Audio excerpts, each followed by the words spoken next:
Big Talk today with Ari and James, Monday through Friday, 8 to 11 Eastern Time. Your home for all things Big 12.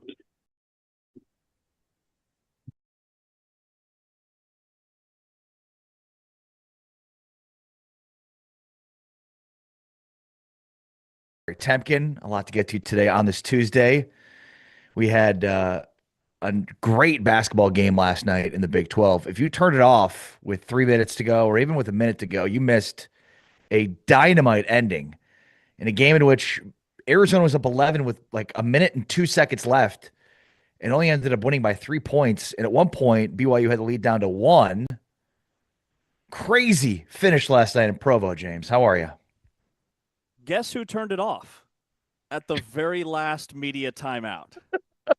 I mean, James, there's nothing more obvious than that, right? I mean, you probably did the whole like, oh, this game's over. Now it's time to go to bed. I was in bed watching the finish thinking, okay, this thing's done. Like it's chalk it up. A win for Arizona. Double-digit lead. All the momentum. They've sucked the air out of the Marriott Center. This thing's over. 3:45 to go. I wake up this morning, see the final score, number one, and then number two, see this incredible rally that I think only BYU, maybe a Texas Tech type team could pull off because you've got to be quick, you have to have steals, you have to make threes, and you have to do it in bunches. Just an incredible comeback. But man, that game told me a lot about Arizona. To go into the Marriott Center where not a lot of people win and take down a BYU team that was on the edge of the top 10 in their own house and do it in that manner was super impressive. Yeah, I mean, in Braden Berries, we've heard so much about AJ and Koa Pete. And meanwhile, Braden Berries may have been the best player in this game. He had 29 points on 13 shots. Just comparatively, AJ did not have a great game shooting the basketball at all. 6 for 24 from the field for 24 points, 1 of 8 from three. He did, you know, gobble up most of his points in the free throw line, 11 of 16. But it's just the defense that Arizona plays with. In the first half, they really built a lead by getting out in transition, getting easy buckets. I thought Rob Wright was really, he struggled in the first half of this game. And yeah, I mean, it's like they just did enough. And even though there was this late comeback attempt by BYU, it was just a lot that they had to do late on the stretch of this game in order to make it work. Yeah, my number one takeaway from this game was just how dominant Arizona is defensively. Yeah. They're incredibly disciplined. They're always in position. They do a tremendous job of being physical without fouling. They don't reach, they don't poke, they wall you up, and it was frustrating AJ DeBonsa and Rob Wright because they would dribble into the lane and then they would be met by that brick wall of Arizona's interior defenders, and they weren't getting the calls that they typically get at home. But I thought it said a lot about just how sound Arizona is across the board. And then the fact that people are sleeping on Arizona's perimeter shooting because they don't take a lot of threes. I mean, Jaden Bradley, that sidestep three where he pump faked after BYU made a little bit of a push and knocked it down over Kennard Davis was an incredible turning point in the game. And he just looked so poised and under control. That, again, and we continue to reemphasize this, is the best team in the country. And I think the number one favorite going into the NCAA tournament a couple of months from now, they should be the number one overall seed because if you go on the road and you beat BYU in their own house, like there's not a lot of windows for Arizona to have any losses on their schedule between now and then. Along with James Westling on social at James Westling, I am Ari Temkin on social at Ari Sports. We are off and rolling here on a Tuesday. So much to get to. What's up, James? May I? Yeah.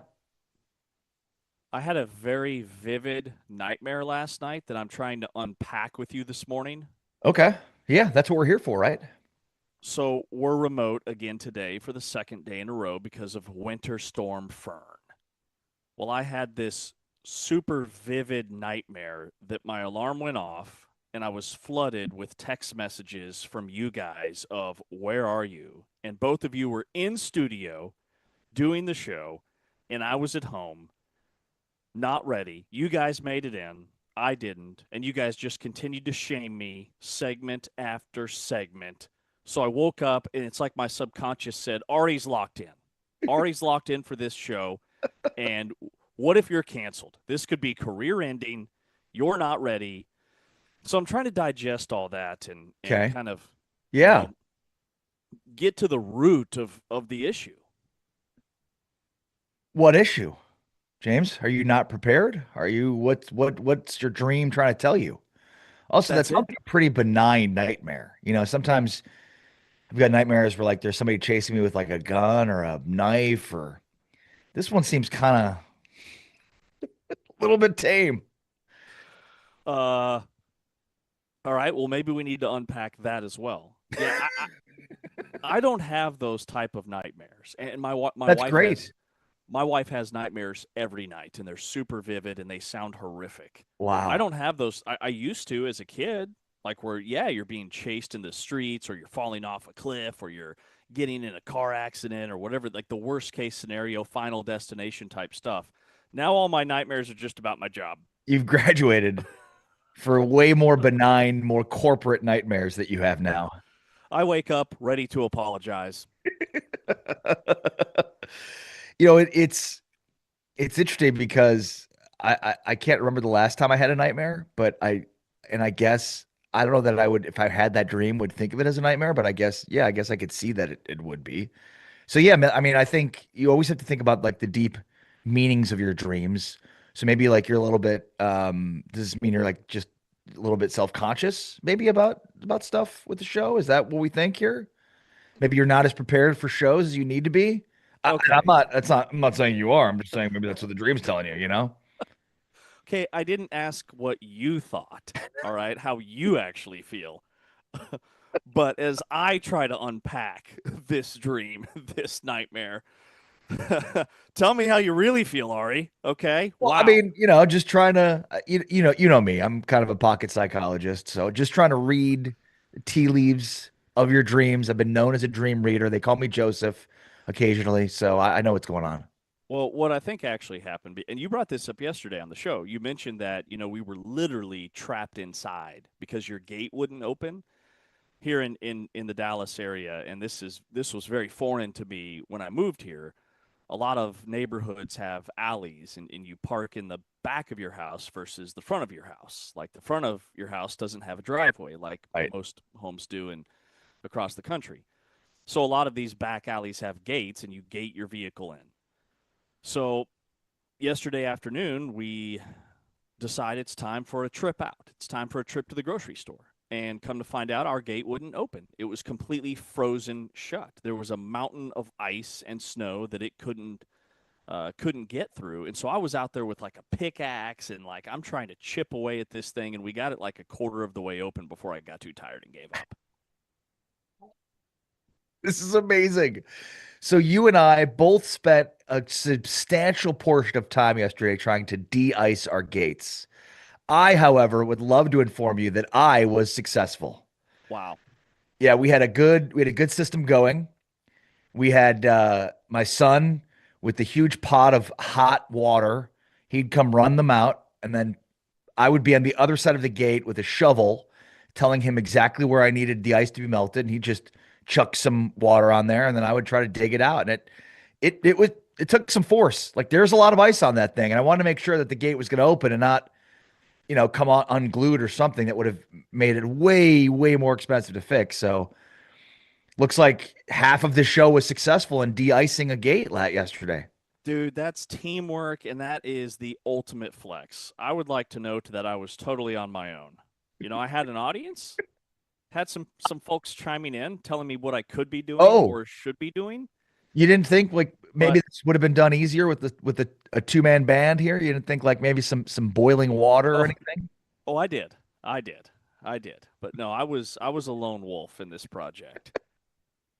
So yeah, we were physically and mentally trapped indoors, and I think that's what did it. Even if we Yeah. were in studio today, I couldn't be there. So I had this major anxiety storm inducing dream last night that you guys were all there and I was getting fired. Now this makes all the sense in the world. Oh, this is perfect. Yes, exactly. And meanwhile, I slept cozy and dreamful in my bed, knowing that my gate's properly propped open Did not close it when I got back. Happy to have it open, swinging it wide open. Mm. It's only taken me probably 3 or 4 times to have my gate frozen shut before I finally realized this time, as I was digging myself out of it, that, hey, maybe next time we got an ice storm, just leave the gate open. How about that? Wouldn't that be a smart move? Yeah, that'd be a good call. So, Yeah. what time can you pick me up today to take me to Sprouts? Sprouts, that's a walkable thing for you. I'm not taking you to Sprouts. That's Walkable. Yeah, you could walk to Sprouts.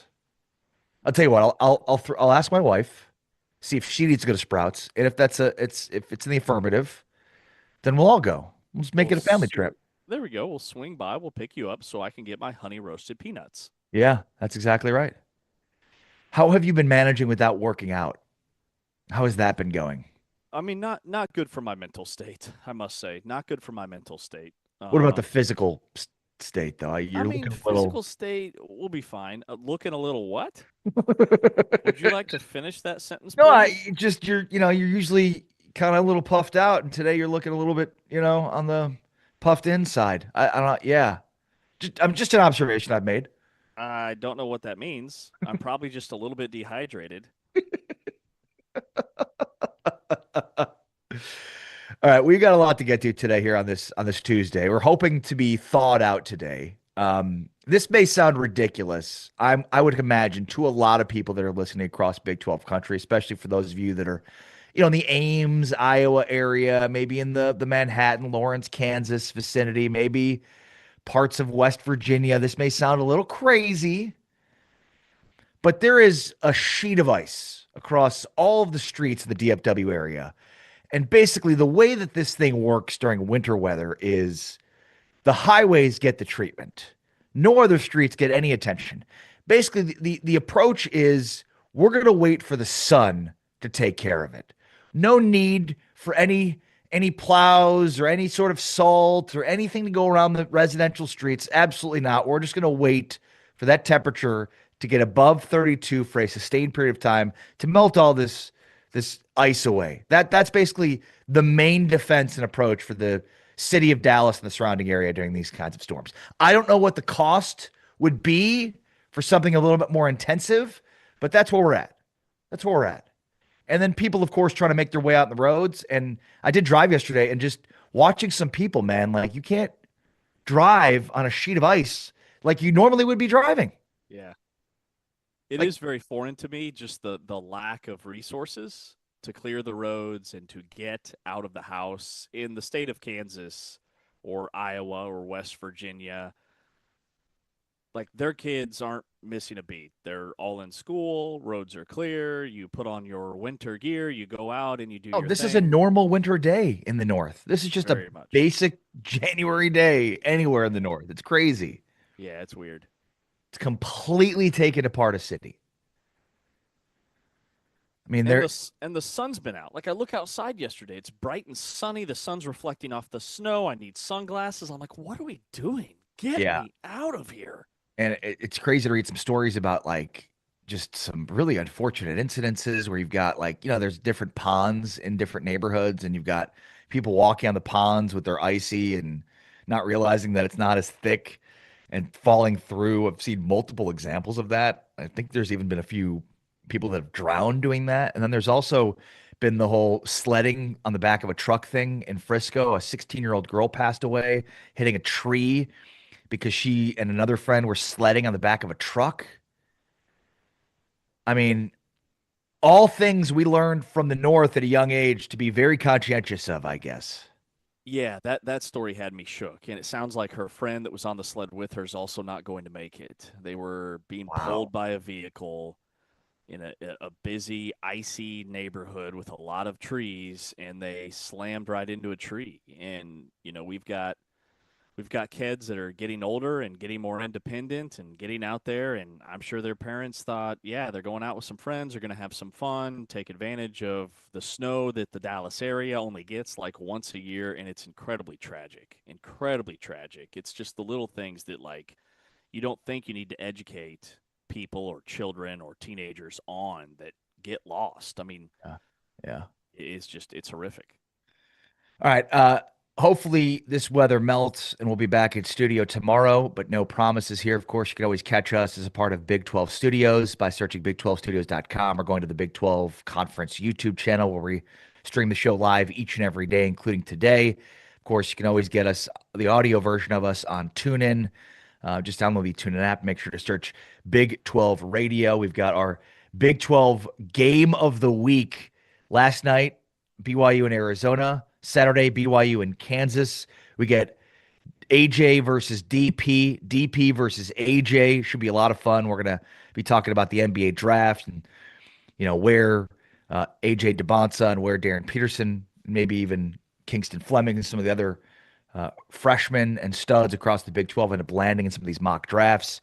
But a huge, huge game for the Big 12 in the hardwood on Saturday, featuring two of the premier freshmen in the country and the presumptive top two picks. And I just think, James, right now the Big 12 is flexing its muscles from a basketball perspective. Like seeing that Houston Texas Tech game on Saturday with College Game Day, and what an incredible game it was. This great game last night, Monday night, kind of a standalone game on Big Monday, lived up to the billing. And then we get this Saturday showdown between Kansas and BYU. It shows how good the Big 12 can be during the off season of football while basketball is still kind of warming up. Yeah, very much so. And take last night's Big Monday games, for example. So Duke in the first of the doubleheader just pounded Louisville last night. And Louisville has a true freshman that's supposed to be a top 10, top 15 NBA draft pick. Well, Utah wins that, or Duke wins that game by almost 30 last night. And I'm watching Louisville, and they're ranked in the top 20, and I'm thinking that would be the seventh or eighth best team in the Big 12. And then I look at Duke, and they're a power. They look really good with Boozer and company. And then I'm reminded that the Big 12's right now, like third or fourth best team, who's barely inside the top 20, Texas Tech, handed that Duke team their only loss of the season. It just magnifies how dominant this league is. The six teams at the top of this conference are better than the top 3 or 4 teams in any other league in America. And maybe we only get 6 in. Maybe we get 7 in.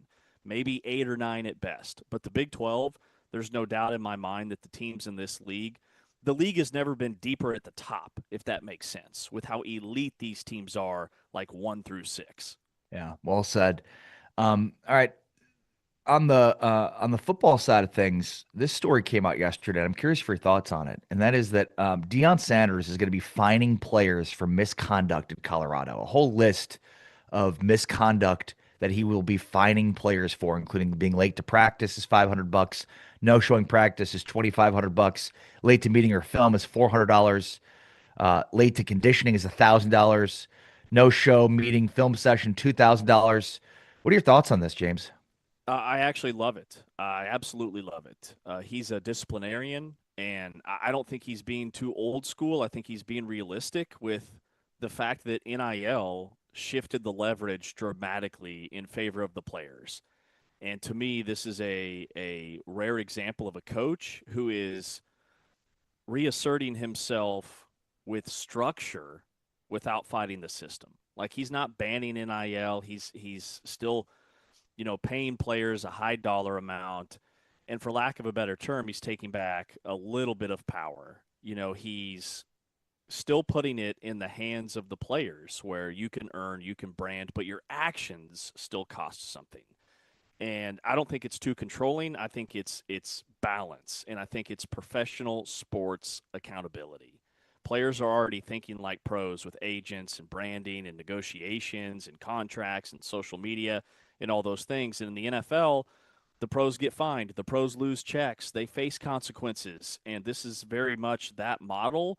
And I think it teaches these players a really important life lesson that's been lost in that there are still consequences for your actions. And life isn't always always fair, and there's going to be adversity.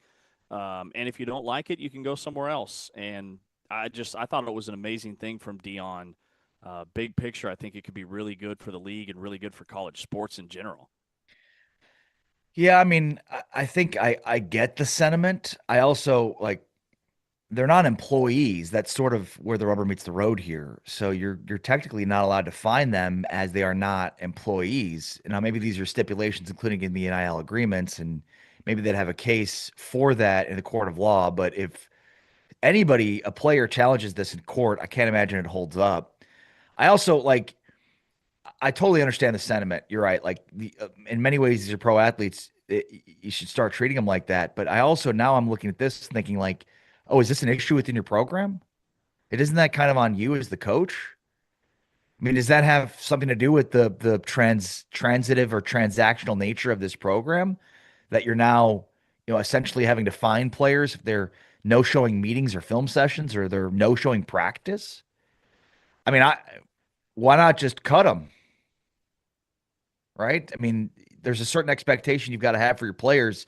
And I don't care how good any individual player is, but if they're not showing up to certain things or not holding their end of the bargain and not being accountable, then I'd rather not have that person on my team. They're doing more damage by being on my team and setting a really bad precedent or example for the rest of the team. Sure. And I think, the hope is certainly that he doesn't have to fine anybody. And it does raise the question of, was this an issue last season? Has this been an issue? But the way, Julian Lewis talked about the program and Caden Salter when they joined us on the show and just how strict he is, I think that's built into the program. And I think if you don't follow the rules, Deion's a guy that isn't going to play you. And last year's an example to me that, the wins and losses maybe don't matter as much as teaching people or teaching these student athletes the right and wrong way to do things, because there are guys that probably could have been on the field at times that maybe would have resulted in more wins for Colorado. And then the other thing is, like, if this was in the contract, and you're probably right, to make it legal, it's probably part of the initial contract that these players sign. So if that's the case, these guys could be, I mean, there are easier programs to play for. Like the transfers could leave tomorrow. It could cost him recruits in the recruiting process. So I just think it's him kind of doubling down on his values and his leadership versus, we're going to do whatever it takes to win, even if it means letting players do whatever they want. Well, and I think the reality is there are very few coaches that can get away with this, even just on spec. And Deion's certainly one of them that has the cachet and respect to be able to do something like this, but just not sure it holds up, especially based on the fact that, again, they're not employees and NCAA is fighting hard for that designation. All right, that is James Wesley. I am Ari Tepke. This is Big 12 Today on Big 12 Radio. A lot to get to today, including some interesting stats from a basketball perspective, plus our portal season updates continue with TCU. That's all coming up. But let's dive into last night, big picture, plus the implications for the NBA draft. That's all next with James. I'm Ari. This is Big 12 Today, Big 12 Radio, heard on TuneIn, watched on Big 12 Studios, presented by Modelo. Here are the top plays from this week's Player of the Week.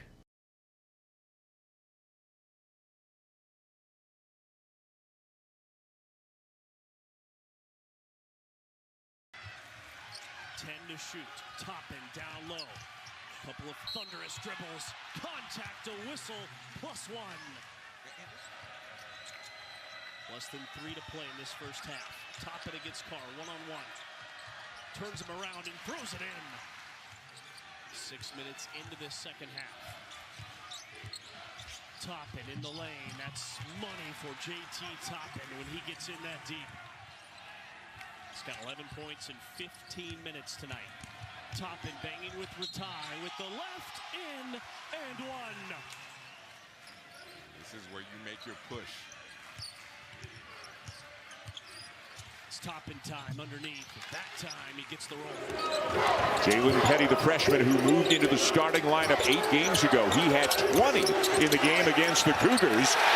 The left-handed reverse for the left-hander in JT Toppin. Well, both these teams are so good. If they can't grab it, they will tip it to a teammate, especially back tips on offensive rebound. Anderson, no. Toppin, yes!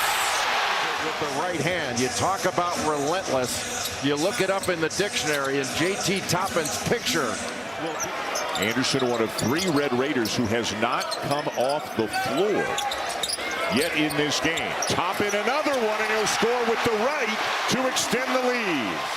He is a star. 19 points, 4 assists already in the game for Flemings. Toppin gets free and one.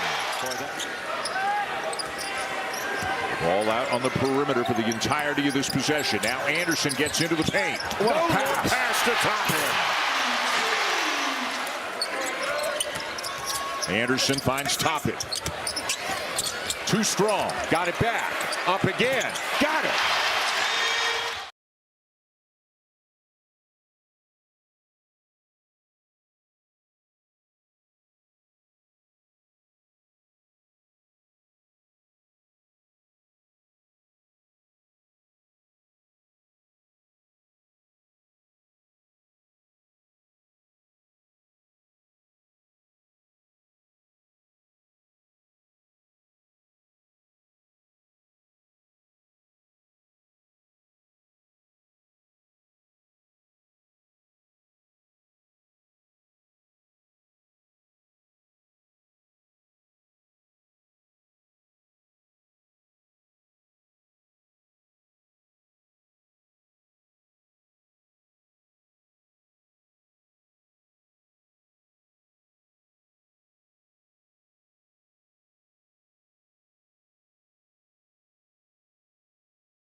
Big 12 Radio, presented by Modelo, heard on TuneIn, watched on Big 12 Studios, along with James Westling on social at James Westling. I am Ari Temkin on social at Ari Sports. Big 12 Radio brought to you by the Full-Time Fan by Modelo. And last night, one of our games of the week for Big 12 Radio on TuneIn, BYU and Arizona. And Arizona was up 11 with about 62 seconds left and somehow only managed to win by 3. A furious late rally by BYU falls just short, and Arizona improves to 21-0. James, 8-0 in the Big 12. Meanwhile, BYU falls to 3 losses, but all 3 against top 15 teams, including, of course, the number 1 team in the nation last night in Arizona in Provo. So not much to be disappointed about for BYU other than had a chance late. But Arizona is just... Man, even when they're not playing at their best, they still figure out ways to win. You know, they're really good defensively. They can, play in the half court, but they can also get up and down the floor and play in transition. And I think we saw that in the first half. Yeah, I mean, Arizona controlled this thing from the opening tip. They had an 18-5 run late in the first half. They led by 13 at halftime, and they stretched their lead to as many as 19 points in the second half. With 11 minutes to go, Arizona led by 19. So BYU's furious rally that came up just short was impressive, but big picture, Arizona dominated this basketball game. And the the Rob Wright shot in the lane where his defender loses his balance, falls down. It looks like it's going to be a clean look for what would have given BYU the lead, and Braden Burries comes out of nowhere to wipe it away. That was a next-level chase-down block from the opposite side of the floor to seal it for Arizona. And Burries is becoming a star in this league. Like, he had 29 points last night. He was 13 of 14 from the foul line. He had 3 steals. He had 2 blocks. He had that game-saving rejection down the stretch. He's big, he's physical, and he's only getting better. Like, he's a guy the first month of the season wasn't even averaging double-figure scoring. And Tommy Lloyd was saying that, you know, he never changed. Like, he never got down. He never pouted. He just continued to plug away, and they knew he would blow up at some point. And then Jaden Bradley with 26 on 10 of 15 shooting. He had 4 straight jumpers in the second half when they expanded their lead. And A.J. DeBonsa going 6 for 24 from the floor also stood out to me because he could get wherever he wanted on the court, but then he was met with resistance, really for the first time all season, with bigger, stronger, more physical guys, and he struggled. He struggled last night. Here's what Braden Burries said about that chase down block he had late. Honestly, I was just thinking, like, my teammates have been having my back this whole year. Like, that was the least I can do is help them in that position right there. So I just wanted to help them miss the shot and just try to get the rebound, and I seen that he was open. I just went for the block. I mean, he's been, I think, at a sea of surprising emergences. He's been maybe the most surprising. Yeah, I would agree with that. I mean, there's a lot of really good freshmen in this league, like guys like Killian Torrey at Iowa State. There's a lot of freshmen in the country that are really good players. When you talk about the Wagner kid at Illinois, who dropped 40-some over the weekend, Kingston Flemings has been phenomenal at Houston with 42. But then, like, the underrated freshmen in this league, I would put the Petty kid at Texas Tech in that conversation with Torrey at Iowa State. And Burries is kind of the second freshman. Like, yeah, he's a top 10, top 15 recruit from most recruiting services, but he was still rated a couple of spots behind Koa Pete. And I think he's their go-to guy, him and Jaden Bradley. And in the NCAA tournament, the teams that make it far are the teams that have exceptional guard play. And those two combining for 55 points, the 5th time this season that 2 Arizona Wildcats had 20 or more in the same game, only the 5th. And you look at their 21-0 record and how many times they've beaten opponents by 20 or more points, that speaks to their balance. And then the other thing that stood out with the physicality, and it reminds me of the way Kansas used to win games on the road, is Arizona shot 32 free throws, and BYU only attempted 19 in their own house. Like, that to me is they were the team that set the tone, they were the aggressor, and it's a big reason why they led for 32 minutes last night on the road. Here's what Kevin Young said after this loss for BYU, and just the 3rd loss for BYU this season against the top 15 team. We're right there with every team in the country. I thought that before the game. I think it just as much as I did before the game as I do now. So, you know, I have a lot of respect for Tommy. I mean, you know, I don't know a lot of the college coaches. He's a guy I've gotten to know a little bit. We have a mutual friend that I worked with the Suns that knew him, worked at Gonzaga together. So, knew him through that a little bit. He's a great coach, you know, and runs a great program, understands what wins at the college level. I mean, they're really unique, right? In modern basketball, they shot 12 threes and scored 86 points. You know what I mean? So they've got the style, I think, figured out pretty well. And clearly it's hard for teams across the country to play against, but, you know, we didn't play good. You know, Rob and AJ, if you told me before the game that Rob and AJ were going to go 9 of 40 and we were going to lose to the number 1 team in the country by 3 points, you know, and I'm not here for moral victories. I'm pissed. I wish that they would have played better. We would have won the game comfortably. So it's just all about improvement, man. That's the bottom line. You know, you got to learn from your mistakes. And I just said to the players, in conference play, and I think you see it across the country. You know, in conference play, the margins are very small. You can't make mistakes repeatedly. And so when you do it, you know, we got ourselves into a hole. Now give ourselves credit because we did a great job in the second half of digging out of it. But that's a long-winded way of saying I feel good about our, you know, stacking up with, any team in this country. I mean, to have your two best players go 9 for 40 and have a chance to win it down the stretch, I totally hear what he's saying, and that's the glass half full. I would love to know with Kevin Young how he would define Arizona's style, because he said they've got the style figured out. Well, stylistically, they are the polar opposite of BYU. So I wonder if there's anything he can take away from what Arizona did offensively that maybe he can carry over to the Cougars offense, because they're dynamic, but it's very much finesse, and they were challenged last night physically. This was a March level test in January, and one team passed it and the other did not. Arizona was the team that passed it. In the NCAA tournament, if DeBonsa and Rob Wright and a couple of those big three are off, they're going to have to find ways to win. And so I'll be interested to see what BYU looks like a couple of weeks from now, and if they've learned from this. The latest odds to be the number one overall pick have Darren Peterson, the odds-on favorite at minus 160, which basically is about 60% likely. They have AJ at number 2, highest odds to be the number one overall pick at plus 160. And then Boozer has the third best odds to be the first overall pick at plus 750.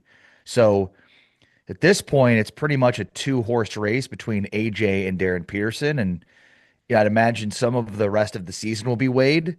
But it also feels like in some ways teams have already made up their minds. Which, after last night's game, I can see why. I mean, I still – the bottom line is, to me, DeBonsa and Peterson are both slam dunk picks, and both are going to be NBA superstars. When you look at what VJ Edgecombe's done in his rookie season, he's the front runner for Rookie of the Year. And the way these guys play, they're both going to be really, really good players.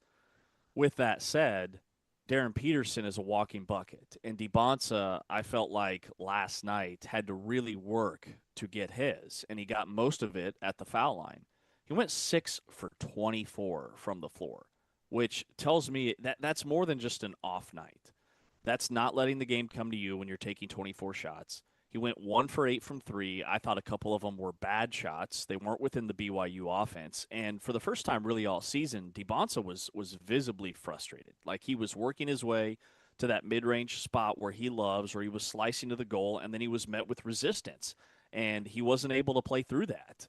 He was begging for some calls, and it led to, I wouldn't say poor defense, but for how good he is defensively, I didn't think he was at his best on that end of the floor because he was tired. And Darren Peterson just does it so much more efficiently that, and we'll find out when KU plays Arizona.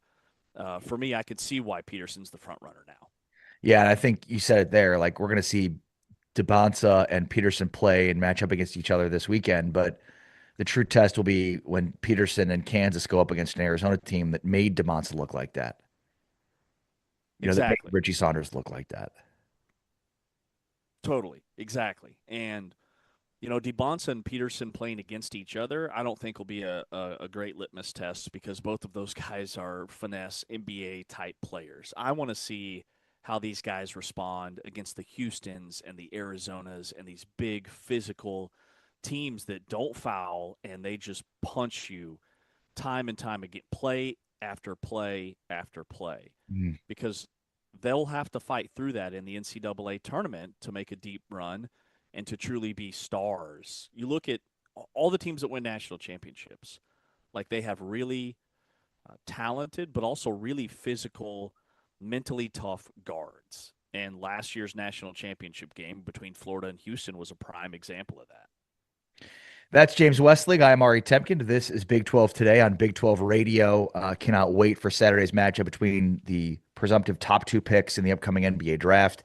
An interesting deep dive that Evan Mia did from Evan Miyakawa on international recruiting and comparatively what international recruiting looks like versus high school freshmen, and how much more effective high school freshmen appear to be. Plus, want to also take a look at some of the lineup numbers that we've been following and tracking from evanmia.com to take a look at some of the best 5-man lineup in the Big 12. But when you look overall, James, in terms of the draft, like looking at the latest mock drafts right now, Most mocks have 3 of the top 5 picks from Big 12 players, including Darren Peterson, AJ DeBonsa, and Kingston Flemings, and 4 of the top 15 picks when you include Koa Pete in there.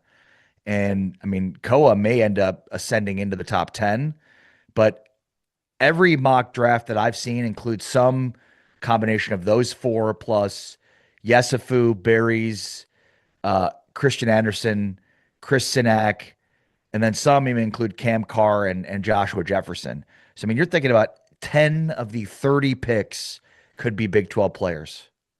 And I would throw JT Toppin in the ring. I think JT Toppin could be a late first-round NBA draft pick. This upcoming NBA draft is going to be flooded, absolutely flooded with Big 12 players. Tunde Yesufu is a guy who I think once he gets to the combine and they see just how much of a freak he is athletically, that's only going to help his draft stock. The only thing hurting him right now is that Baylor is struggling. They're 1-6 in Big 12 play. And then Burries is another guy. I'm shocked that Burries wasn't in the top 10 when I look at how athletic he is, how well he's shooting the basketball.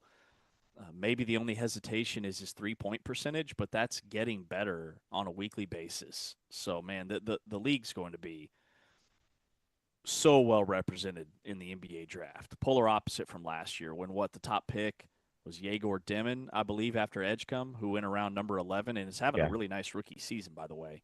I think all these guys are going to be stars right away in the league. All right, more on this with Chancellor Johnson, Big 12 analyst and content creator. Let's talk hoops with him and the draft. This is Big 12 Today, presented by Modelo. Heard on TuneIn and watched on Big 12 Studios. Here are the top plays from this week's Newcomer of the Week.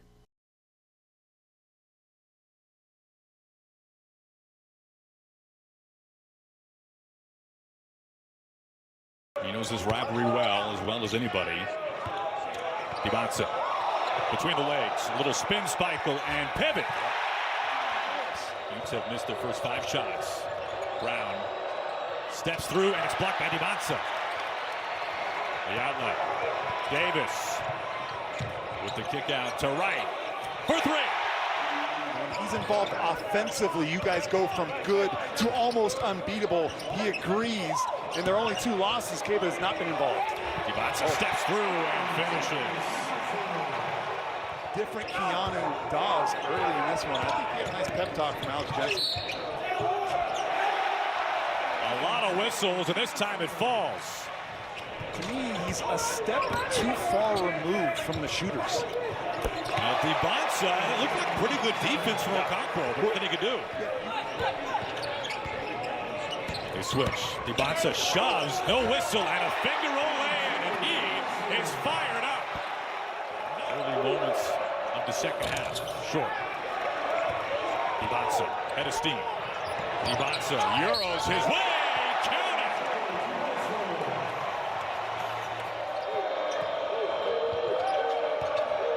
McHenry. The kick out to Dawes. He can't hold on to it, and it's turned over. Saunders. Earthquake! DeBonsa. No, never hit iron. 4 on the shot clock. Loose ball. They got to put it up. Oh, and they do! It's a 2-hand stuff. As a program and as a university does not do any on-court activities on Sunday because of their faith. That means that the Arizona's coming into town. Oh.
This is Big 12 Radio, along with James Westling. I am Ari Temkin. Big 12 Today, presented by Modelo, heard on TuneIn, watched on Big 12 Studios. And now we welcome in our friend Chancellor Johnson, Big 12 content creator and analyst. What's going on, Chancellor? How are you? I am cold. It's the temps dropping here in Texas, man. But a great night of hoops last night between BYU and Arizona. It was definitely a fun game. Yeah, that kept us warm. And we were talking in the last segment, Chance, about the differences between Darren Peterson and AJ DeBonsa. Basically, at this point, Darren Peterson, the odds-on favorite to be the number one pick at -160. It's basically 60%. And DeBonsa's 2 at +160. So they're the runaway favorites. But what, Chance, stands out to you about the difference between those two guys? Look, both players are extremely talented. You could even say I understand why people might even say generational, even just with the overall class. But to me, the difference between DeBonsa and Peterson is the ease that Peterson scores the basketball and his ability to help out in other ways as well. You look at that game yesterday against Arizona. For AJ, he was living off jumpers, and we've seen so many times this season, not just this season. If you've been following AJ throughout his high school career coming up to this point, he can certainly make those, right? You certainly trust him getting to a spot, pulling up in the mid-range area.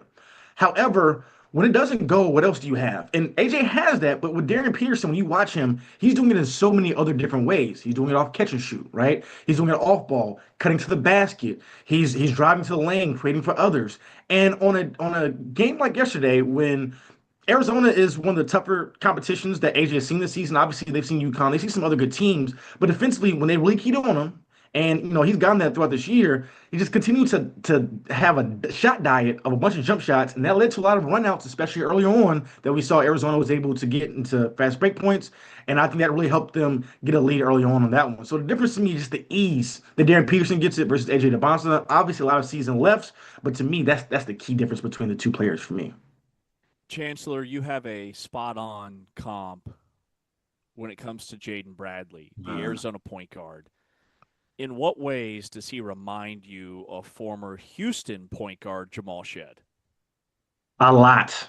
I mean, you can start offensively.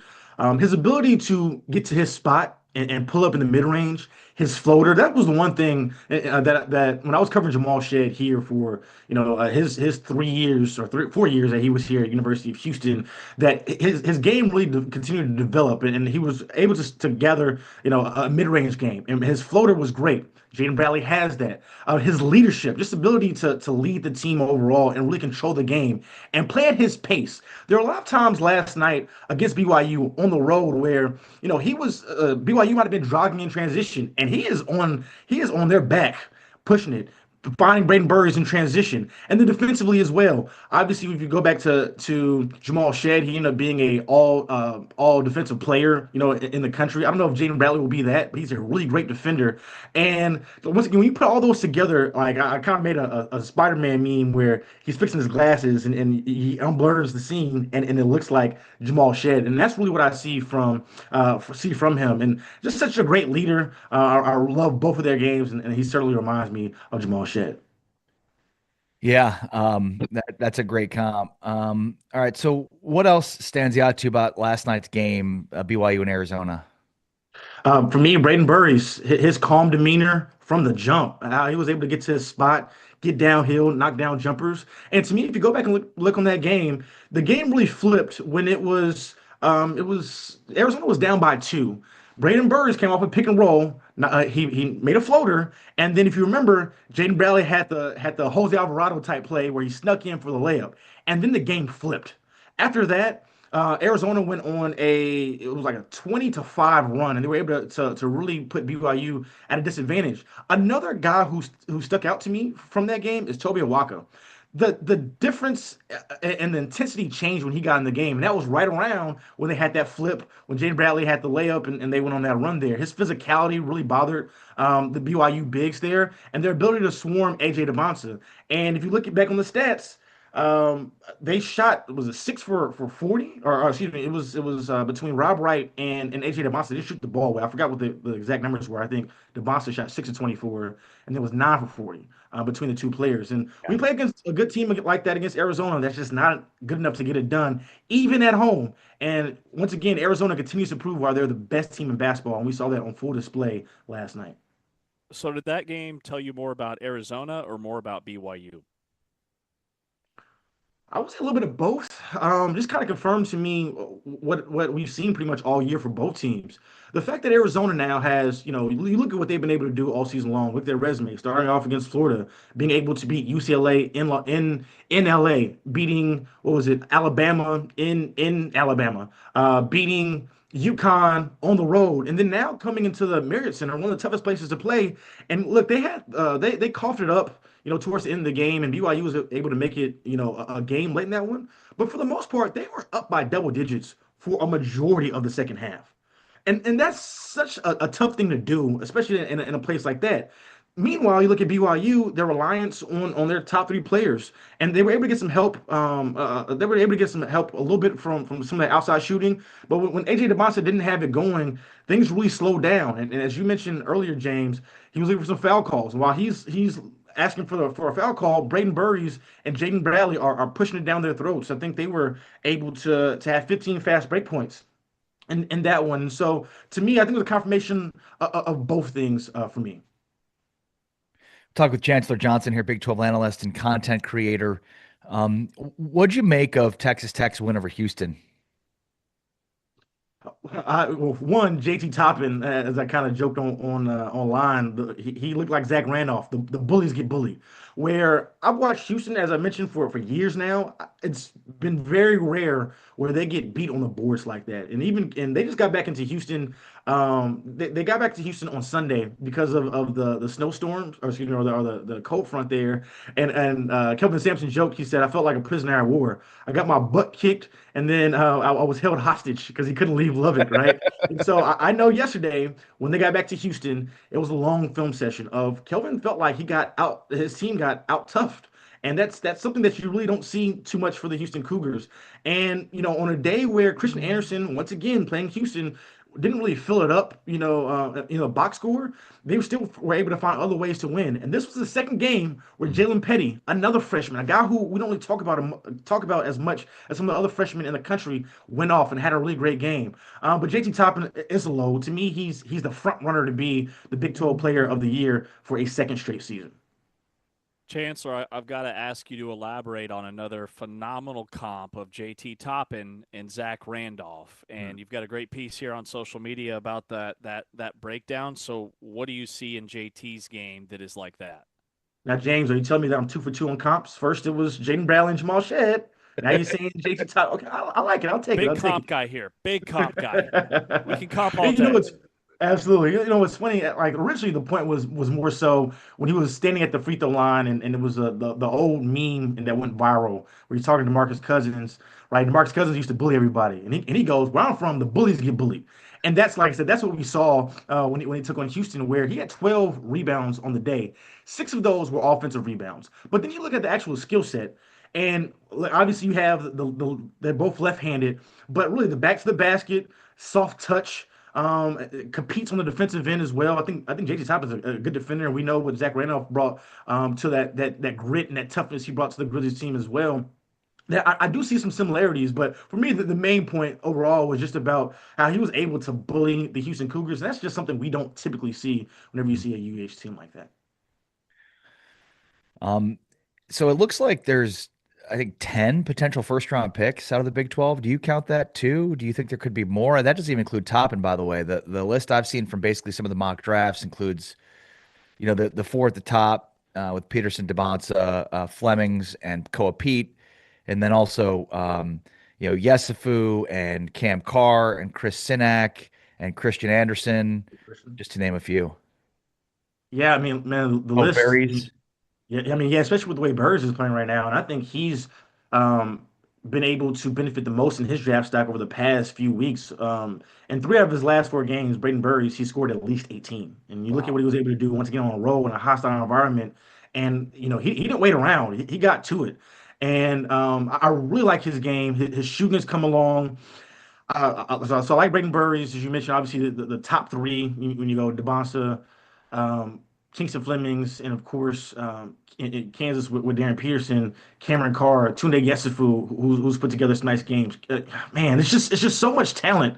When you go around this league, and Brett Yormark said he feels like it's the second best basketball league in the world, right behind the NBA, and the talent and the coaching, right? We always talk about the talent, but look at the coaches in this league as well. I think they should get more credit in that with their ability to recruit and develop the players. I think that's something we should maybe talk a little bit more about. But it's such a fun league to watch and cover. Yeah, well said. Chancellor Johnson, Big 12 analyst and content creator. What are you working on next? More film sessions. I'm gonna go back and rewatch this Arizona BYU game. And the other note I'll mention about Arizona, what was really impressive about this game is they don't have to rely on Braden Burries and Jaden Bradley to get 40 to win games. This is not necessarily a recipe for success that they have to have in order to win. So the fact that they lead the Big 12 in rebounding margin at 13 a game, and they only out rebounded BYU by 2, and they were able to have find other ways to win. They only made 4 threes in this game. And they still were able, as I mentioned, to be up by double digits. Just goes to show you how great Arizona is. I'm back in the film session, looking at some of those, and you'll see that online on my social pages. Awesome. Go check it out. Check out the great work Chancellor Johnson is doing. Chancellor, you're the best, buddy. Appreciate your time. Be well. Thank you. Thanks for having me, guys. Chancellor Johnson joining us here on Big 12 Radio, giving us his insights into what we're seeing right now in basketball. And this is a very good time of year for basketball. I mean, what a way the schedule has worked out here with college game day Saturday for Houston and Texas Tech. Last night, a great comeback and a near win for BYU. And for Arizona, they improved to 21-0. And now we get Kansas and BYU with 2 of the top overall picks in the upcoming draft featured on Saturday for college game day. What a great time it is for Big 12 hoops. All right, Big 12 today with James Wesley. I'm Ari Tepkin, presented by Modelo. Heard on TuneIn, watched on Big 12 Studios. A little Valid or Void Big 12 edition is next, including who's most likely to have a Willie Fritz, Brent Brennan year 2. That's next. This is Big 12 today, presented by Modelo. Heard on TuneIn, watched on Big 12 Studios. Check out the top plays from the Big 12 men's basketball starting 5.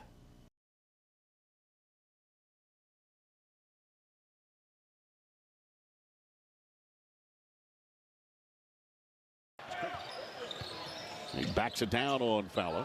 Works around him with the left hand, lays it up and scores. And a nice start here for TCU, which has traditionally been a slow starting team this year. Frogs up 4.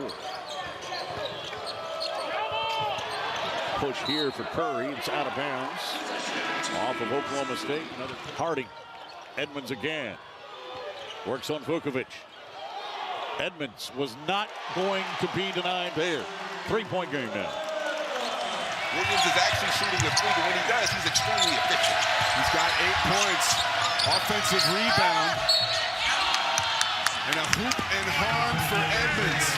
We've seen a lot of good things, and typically Baylor is the team that attacks the offensive glass with aggression, but Edmonds not backing down at all.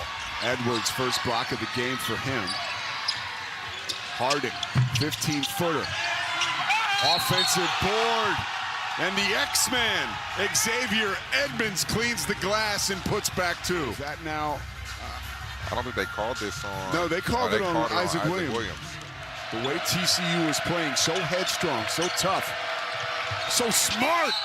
Oh, a bad foul by Powell, and a great finish for Xavier Edmonds. You empty out the corner, no backside tag. Bad things happen. Harding with the basketball like a yo-yo just inside half court. The Iowa transfer. Wow, what a backdoor cut and pass. They backside tag, but Skillings doesn't get over, and when he tries to get over, it's too late.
Big 12 Radio. This is Big 12 Today, heard on TuneIn, watched on Big 12 Studios.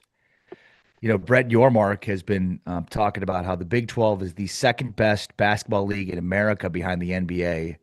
And our friend, Chris Gardner, who listens to the show and covers Houston basketball, does a great job in doing some post-game stuff as well for Let's Rage Cougs, had a great idea last night when talking about this, where every Big 12 team should have a shirt made with their school colors on it that says the Big 12 basketball is the second best basketball league in the world.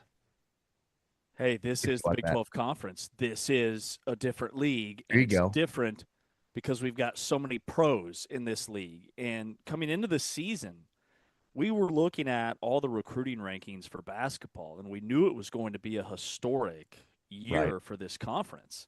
But I would say it's exceeded those expectations because Kingston Flemings was a top 25 recruit, but he wasn't a top 5 NBA draft pick. Tunde Yesufu was a top 25 recruit, but he wasn't a top 20 NBA draft pick. Killian Torre with what he's doing at Iowa State. Joshua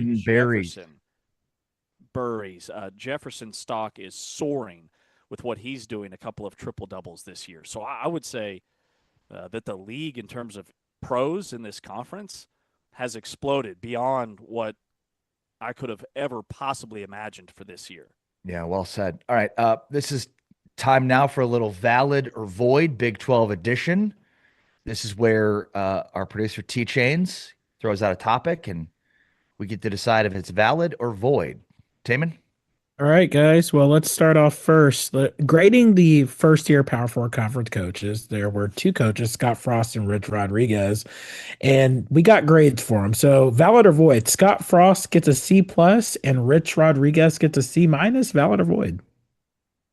James? I would say that these are too low. I think that context is everything. I would say both of these coaches exceeded expectations in their first year. I mean, Scott Frost had UCF in a position to play in a bowl game. They fell just short, but their starting quarterback, who was supposed to be their guy all season long, was in and out of the lineup. They played teams close down the stretch. And then Rich Rod played 5 different quarterbacks last season and was inheriting a roster that had been completely gutted. He had over 70 new players. So in terms of the product that they were able to put on the field, all the intangibles that are out of their control with all the quarterbacks getting hurt and West Virginia's best defensive player not getting cleared until like halfway through the year in Jamori Robinson, I would give both of those guys passing grades beyond passing grades. I would put them both in the B to B- category. And the only thing keeping them from an A would be more wins. I thought that both put themselves in a position to build some serious momentum for year 2. Wow, B or B-. Why couldn't you be my teacher? I mean, a passing grade, James, that would be a C- or a C+. That's still passing. Trust me, I sold that to my parents many a time. I mean, they both went 2-7 in conference play. You mentioned UCF was on the cusp of being on the cusp. They went 5-7 overall. So yeah, a win down the stretch, and they would have been bowl eligible, but they weren't. West Virginia 4-8. I look at this less from the record standpoint as my supporting, and more from the standpoint of they didn't really build anything. Like I don't know, when I look at these rosters heading into next season, and we've already gone over them in our series where we're working our way up from the bottom of the standings to the top, and like they to me. I mean, is there anything that they built from last year where you're like, you can hang your hat on it heading into this year? I feel like both teams are kind of starting over again year 2. Now, maybe they have better quarterback situations or a better sense of their rosters, but I'd say C+, C- is actually, probably a little bit more positive than I would assess their seasons.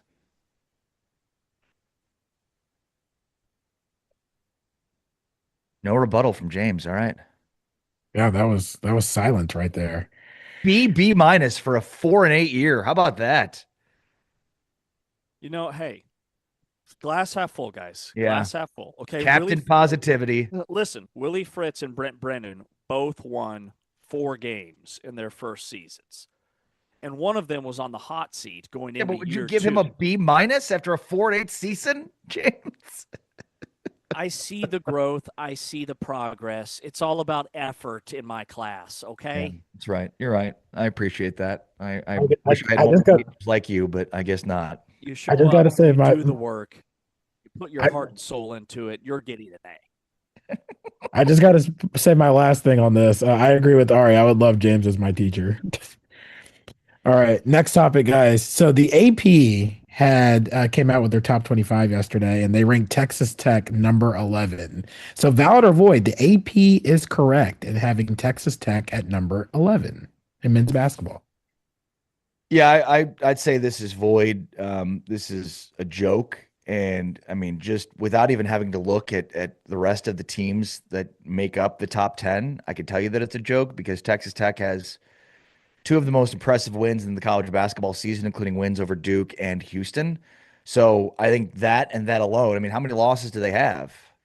Three, 4. four losses.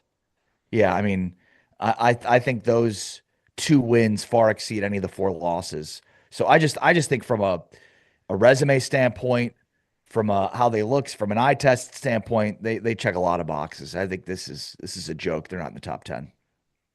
Yeah, I say this is valid simply because of the teams that are ranked in front of them. And I'm with you, Ari. They look like a top 10 team. In fact, Ken Pom and Torvik and Evan Mia, like in their last 8 games, they're a top 5 team, actually, in terms of how they're playing.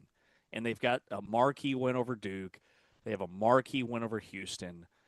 They have a high-level win over BYU. The only thing hurting them is those non-conference losses. And if we're truly going to evaluate these teams on total body of work, this is a really top-heavy year in college basketball. I mean, I can't remember a season like this where you had so many teams either, number one, still undefeated. I mean, Arizona, who's a perennial power, hasn't started 20-0 in 12 years. Nebraska's 20-0. UConn, Michigan, Duke are all 18-1 or better. And then you've got teams like Michigan State and Iowa State who have fewer losses than Texas Tech. The team that's ranked one spot above them is Houston, who they've split with, and Houston has 2 fewer losses, and metrics-wise is right up there towards the top of the polls in terms of being the one of the most efficient teams in the country. So I'm validating it simply based off of the field versus how Texas Tech is actually playing, because I do think they could beat any of the 10 teams that are ranked in front of them on any given night. But that just speaks to college basketball this year and why it's so special. All right, guys, good point. So this is my next topic. The Big 12, which, as we know, keeps beating each other up. They will have 2 number 1 seeds in the NCAA tournament. Valid or void? Yeah, I mean, this one's valid. I think Arizona and Houston have as good a shot as anybody to be Final Four teams, just the way that they're built, the resume so far. I feel like Houston hasn't even scratched the surface of their potential, and they've still been one of the best teams in college basketball all season long. And I mean, honestly, you could say the same thing probably about Arizona too. Like Arizona wins so many different styles and ways that it's tough to even figure out what's the best way they want to play. But yeah, I would say at this point, 2 seems kind of low. I wish that was the case, and I wish that I could agree with you, but Whoa! I think the Big 12's looking at one number 1 seed, again, because of the field. The Big 12 is going to have several 2 or 3 seeds that make deep runs, and somebody's going to the Final Four outside of Arizona with the Wildcats. But I think right now, Arizona, UConn, and the schedule that, like, UConn's toughest games are behind them. Okay, they play in the Big East, which is really down this year outside of UConn. And then Michigan, I haven't been super impressed by the Big Ten with the 2 best teams being Michigan and Nebraska. Nebraska, who almost lost to Kansas State, and then Duke in the ACC. Duke has North Carolina, and then Virginia is the next highest ranked team in the ACC. They've got a second-year head coach in Riot Odom. I've seen a couple of their games this year and didn't think they looked like a top 6 team in the Big 12. So my point is, I think the 4 number 1 seeds are essentially locked in with Arizona, UConn, Michigan, and Duke. I don't see those teams losing more than 1 or 2 or 3 games the rest of the way. And if you've got just 2 or 3 losses in those conferences, you're going to be a number 1 seed in the NCAA tournament. I agree with both of you guys. I think your points are both valid. I think there will only be one number one seed, but I think those 2 and 3 seeds are just as good as that one seed. That's the way the tournament's going to break down and break out. Well, and it's interesting because I heard that as 2 Final Four teams. So you both saw it as what it is, which is 2 1 seeds. And I think there's a good chance it's 2 1 seeds, but probably a better chance of 2 Final Four teams. Totally agree. Yeah. The Final Four teams, definitely. Because Houston as a 2 or a 3, Texas Tech as a 2 or a 3, give me those teams making the Final Four. Michigan, everybody I've talked to about Michigan, like when you watch them play, the general consensus is that they're vastly overrated. And that's kind of been my line of thinking. But here they are at 18-1. Nebraska at 20-0 is a great story. It's really cool. And Fred Hoiberg, the mayor, like I'm all about Nebraska and their run. But when they're tested in the NCAA tournament and that pressure's there, it's a totally different ballgame. All right, guys, final topic. And this is a discussion more so between you guys. And Ari, you kind of teased it at the end of the last segment. So our question is, which coach is more likely to have a Willie Fritz, Brett Brennan breakthrough in year number 2? James? I'm leaning Rich Rod. I like what Rich Rod has done in the portal. I like that he's got more player retention, even though a lot of guys have transferred in and a lot of guys have transferred out. It's not even close. It's about half of what it was last year.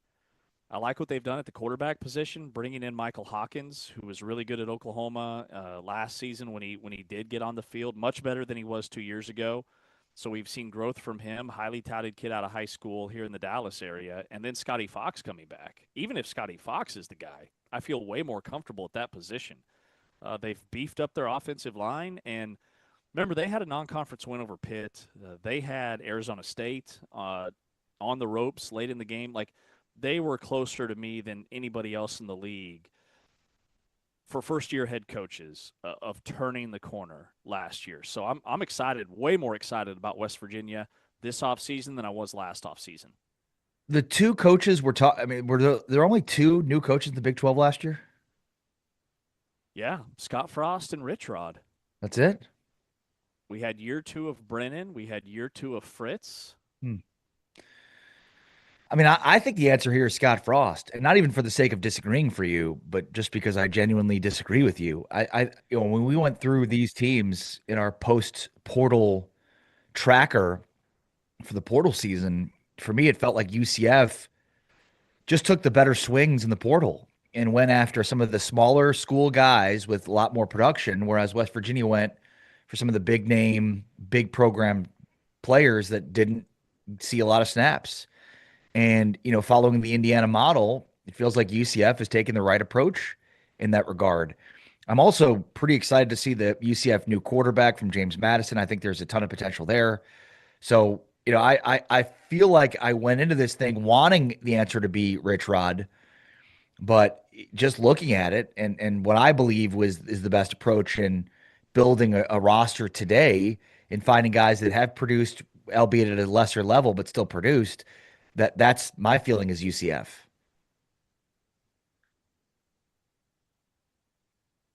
I could see it from both schools' perspectives. Like, it wouldn't surprise me if either of those teams broke through and won 8 or 9 games this year. And I think that's the benchmark based off of what Willie Fritz and Brent Brennan and Kenny Dillingham all did in their second seasons.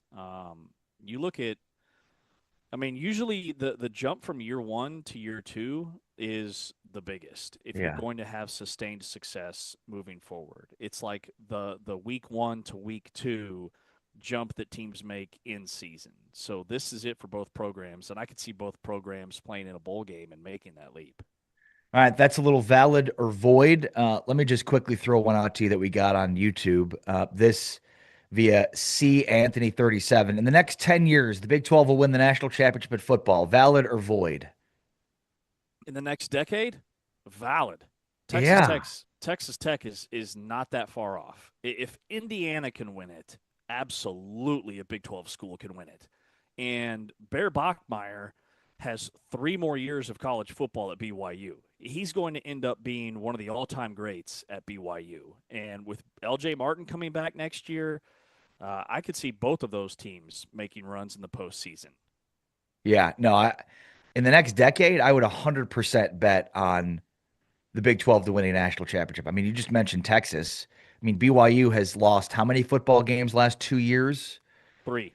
Yeah, exactly. So, Utah has been in the conversation for a while. So, yeah, I don't think there's any question that the Big 12 will win a national championship. Book it. And by the way, I think they're going to win multiple national championships over the next decade in basketball. How about the next 5 years in football? Yeah, I think so. I mean, Texas Tech last year against Oregon, we all remember how poorly it went. But really, like, this was a 13-point game most of the second half. Oregon piled on 10 points late in the contest.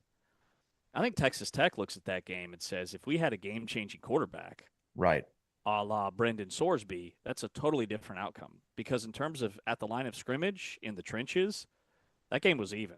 And if you win that one, you got Indiana. Like, the Big 12 isn't as far off as the narrative that's out there about the league. Yeah, being that's so exactly distant right. from the top 2. That is exactly right. I don't think the league is nearly as far off as maybe some people would lead to believe based on the outcome of that Orange Bowl. Mm-hmm. I mean, we should have known all year that offense was going to be a huge, especially the quarterback position, was going to be a huge issue. And like, no teams forced them to have to throw. So, I mean, they were able to effectively run all over teams across the Big 12. But I think, there were probably indicators of the course of the season that if needed, they could not be a team that consistently could complete passes down the field against a good defense. So, and it was right there in front of us all season long with the red zone issues offensively. When Texas Tech got in the red zone, they struggled to score touchdowns. And they got in the red zone against Oregon several times and had key opportunities to inject life into that football game, and they turned it over. I mean, it was a glaring issue all season long. And Brendan Sorsby, by the way, Cincinnati was one of the best red zone offenses in the country. So they're hoping that, that's an issue that they fixed. All right, this is Big 12 Today on Big 12 Radio, along with James Westling. I am Ari Temkin. We've got Jason Scheer from Wildcat Authority on the way.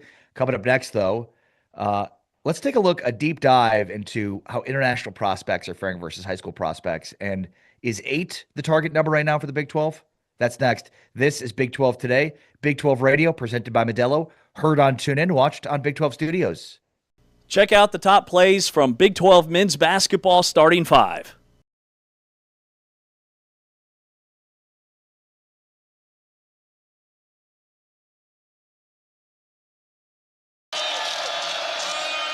Houston has it taken away by Houston. In the slam by Flemings, a 5-0 start. Now that's a recipe of disaster for Arizona State. Nice handle, Flemings driving, hangs and scores, plus a foul. How about the split? Grant McCaslin talks about the fact that he has great feel, but he's really stretching this Houston defense. I don't think they counted on that. Scooped up and in by Flemings. 1 of 2, got his miss. Flemings hits it. Boy, that is crushing to let the shooter, nobody blocks out the shooter, and it turns into a 3. On his own miss, and then Kingston Flemings calmly and coolly stepping into the... Usan. Flemings one-on-one with Anderson. Hits a 3. What a big shot. Did the Cougars ever need that? Flemings driving on Atwell. Hits it. Boy, he is making them all right now. This is a great block out by Tugler on JT Toppin to keep him from getting yet another offensive board. Flemings, what a change of pace. You would have thought they'd be up 15 instead of down 6. Tied at 61. Not for long as Flemings does it again. Well, you don't see Atwell miss catch and shoot opportunities like that. What a great pass by JT Toppin to find him. Look at the handle on Flemings. Elevates and hits again. unstoppable right now. Flemings. Wow. 35 now for Kingston Fleming. Boy, Atwell changed everything in this game with those 2 threes. Flemings gets to the rim again, give him 38 on the afternoon.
Along with James Westling, I am Ari Temkin. This is Big 12 Today, Big 12 Radio, presented by Modelo, heard on TuneIn, watched on Big 12 Studios. It's been just a great few days if you're in the DFW area to have cases and cases out of Modelo, hanging out at the house, kids around, not much to do or places to go without being in immediate danger based on the roads. So you might as well just pack it in and get some Modelo's and enjoy it. Hopefully we get out of freezing weather today so some of this ice melts, but I'm not convinced.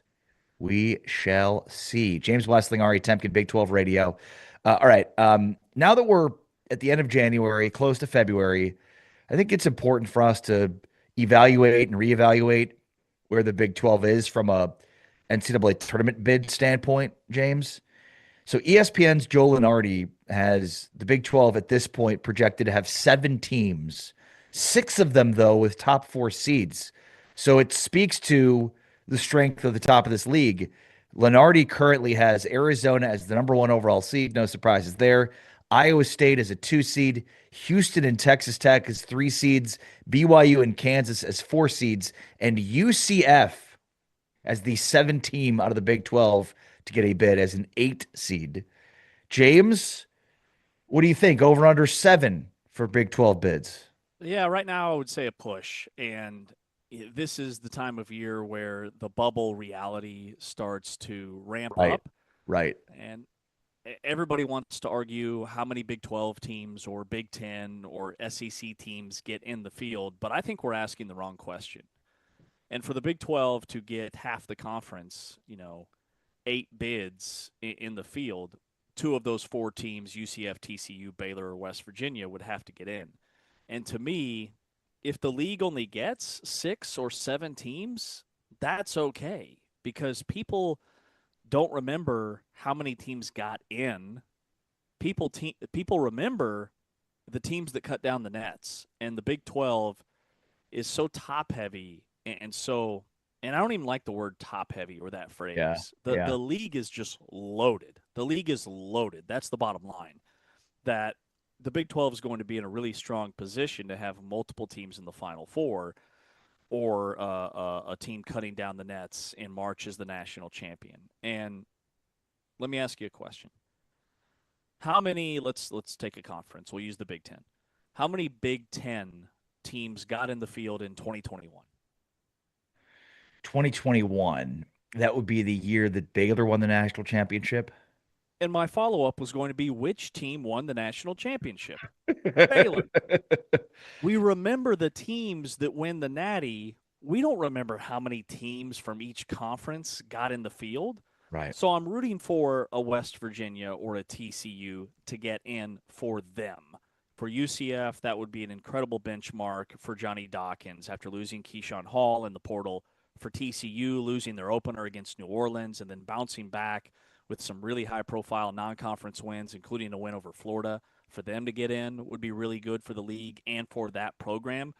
But to me, this is one year where I'm like, man, it really doesn't matter, like what the number is to me personally, because I know that the Big 12 is going to have somebody, probably multiple teams in the Final Four, because I believe these teams are so battle-tested, so talented, so veteran-led, that we're going to be in a great spot come NCAA tournament time. I do think the number is going to be 8. I do. I think there will be enough quality wins for UCF and TCU to get them in. And I think like Baylor has struggled against its best teams, against the best teams on its, on its schedule. So that I think does not bode well for how the rest of the season will go. But I think there's enough quad 1, quad 2 opportunities for TCU, UCF, or even West Virginia to make a name. I think 8 is the number to me. And I agree with you. I think ultimately you're looking at a situation where I don't know that much will change in terms of the seeding here.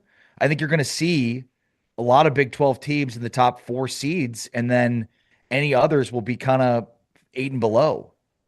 I think that's where the league is. It's just a lot more top heavy, which gives opportunities, I think, for the teams at the top to rack up quad 1, quad 2 wins, and opportunities for teams at the bottom to try to get those wins, to try to make a better case for themselves. But, we'll see how it turns out. It just feels like the league's way more top heavy than it's been.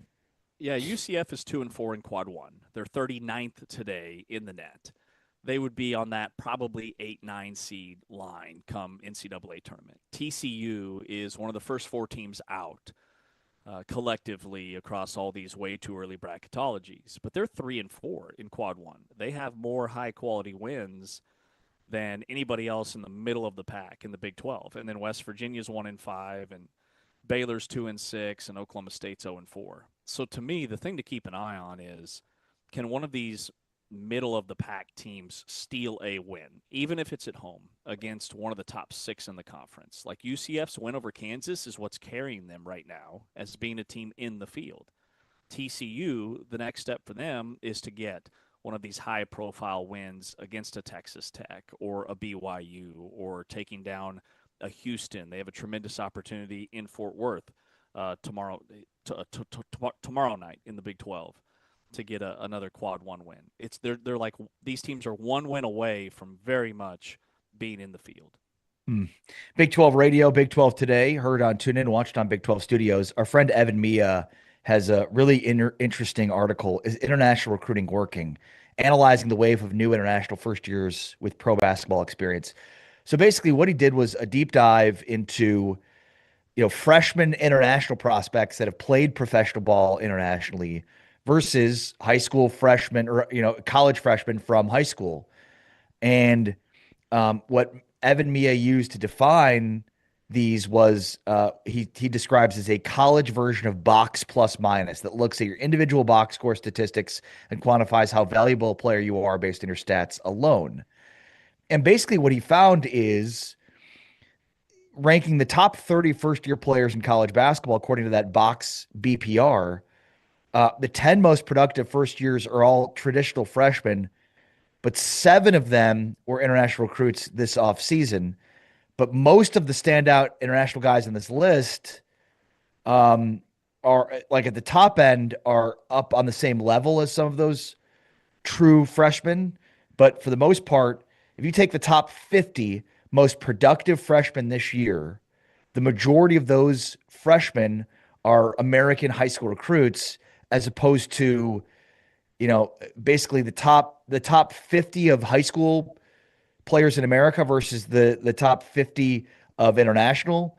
The American players are faring much better. So basically, this is a long way to say that, like, even though there's a ton of talk about, oh, there's a lot of international prospects coming over, some of them play professionally, that gives them a leg up. So far, the data suggests, at least for this year, that the high school freshmen from America are performing those guys from international professional leagues. And it's a fascinating case study, number one. Number two, it I think challenges the assumption that international freshmen or players are automatically more ready. They're older, they're stronger. Well, that's exactly right. Right. They've been playing against grown men. But freshmen, like high school freshmen, international players, they get to campus and they arrive closer to their ceiling. High school freshmen arrive further from it, but they climb a lot faster in season. And we've seen that with Kingston Flemings. We've seen it with Killian Torrey. We've seen it with a whole plethora of freshmen in this league. And then the other aspect of it is these international players, there are so many more layers than just playing the game of basketball. Number one, you're learning almost an entirely new sport because the rules are different.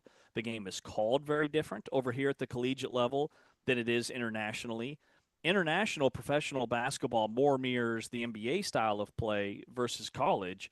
And then you factor in the classroom workload, sometimes a language barrier, the communication breakdowns. I mean, there are a lot of things that favor high school athletes. So that is a really eye-opening study and really cool to see. Yeah, no, right. And I think, again, the conventional wisdom on it is, these are guys that have kind of played and have experience playing against, grown men, and that gives them a leg up. I think the other side of this that we probably haven't put enough stock in is, high school recruiting has changed a ton within the last decade, and in probably the last 2 decades. And more you've got these, high school prospects that are playing, leveling up in, better high schools that are playing against other better competition. So, it's not long gone are the days of, like, I grew up in this area and I play for that high school. Instead, I'm going into boarding schools or to schools that are not, in my immediate area, that have really good also college prospects. And we're also playing a schedule against other college prospects. It's like, if you reach a certain level, there's an expectation of, I can't be bogging myself down by playing with some of these players that aren't on my level. So I think we look at the international prospects and say, well, they're ready because they've been playing against grown men. And we neglect the reality that, these high school prospects are playing more elite talent at the high school level than they've ever been playing before. And that far exceeds the elite talent at the professional levels in the international game.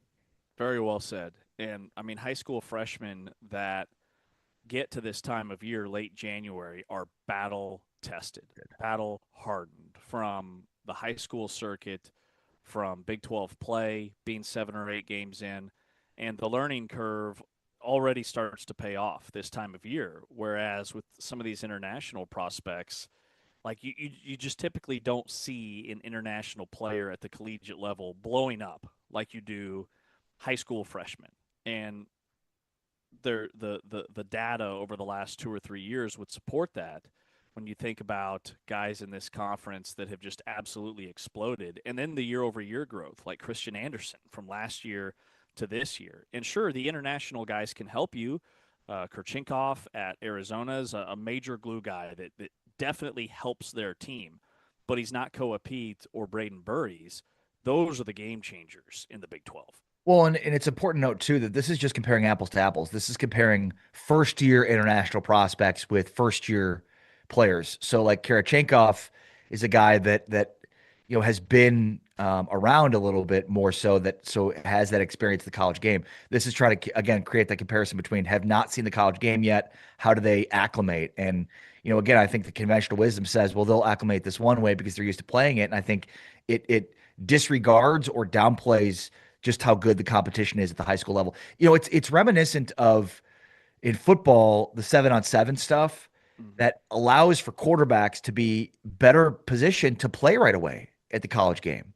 Yeah. So I think it's the same sort of principle where, those guys are more accustomed to playing, have evolved better from a training standpoint. I think the same is true for the high school game too. Like high school basketball has evolved so much that the level of competition is so high, especially at the top end of it with Montverde Academy and all of those different, prep schools that become powerhouse programs.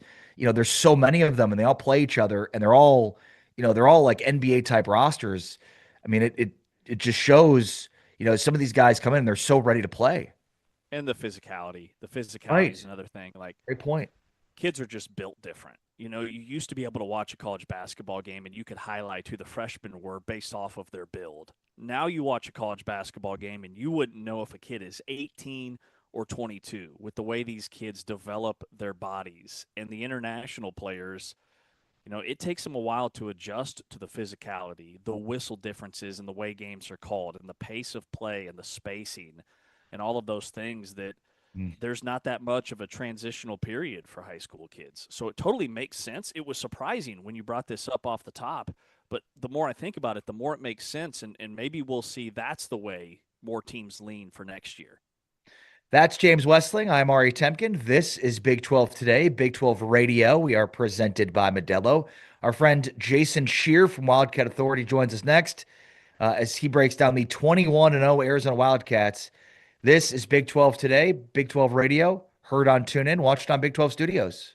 Check out the top plays from Big 12 men's basketball starting five.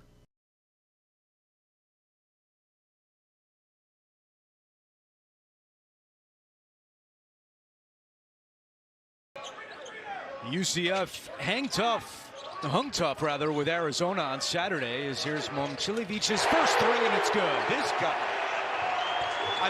if he comes off the screen. And now 5 to shoot. Jefferson going to town and sends it back out. Momcilovic. You can see that coming. DJ calls Nate Heisey the wild card for this team. One of those glue guys that can really affect plays. Lipsy rips it away. Well, he was a really good shooter at Northern Iowa. They need him to contribute. This guy contributes.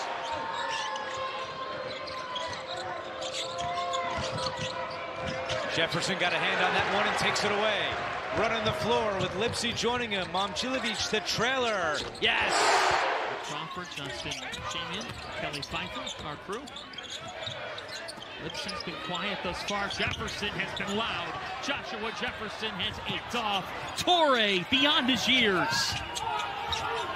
Momcilovic got his man in the air. Milan! And to get up into the ball. Here's why he's so valuable. In 12, that was deflected. Shot clock's down to 10. Transferred from St. Mary's and has totally elevated in Ames. Momcilovic was fouled. You can count it. You're ready to shoot. His release is so good.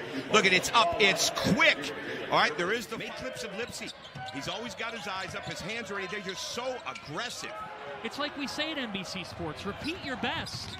Well, Taman Lipsy is repeating what he does every possession right now. Momcilovic! This is ridiculous. Maybe there's a circumstance where TJ Otzelberger takes a timeout as Lipsy pulls from three. He can't hit. Offensive rebound. Momcilovic drains it. That's why he doesn't take a three.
Big 12 Radio. This is Big 12 Today, heard on TuneIn, watched on Big 12 Studios. And we are pleased to be joined now by our friend Jason Shear from Wildcat Authority, reacting to last night's Arizona win in Provo. What's going on, Jason? How are you?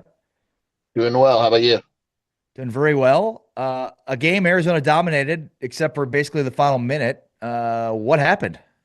Yeah, I mean it's never easy with Arizona. That's one thing when you watch them enough, you realize it's never going to be easy. It just there were some no calls at the end, and things kind of some fouls the other way, and things started to fall apart a little bit. But Arizona was able to gain its composure long enough, and Braden Burries made the block at the end and hit a couple free throws. But credit to BYU. They've done that to a few teams. They did it to UConn. They did it to a few others where they've made big runs at the end and made some games interesting.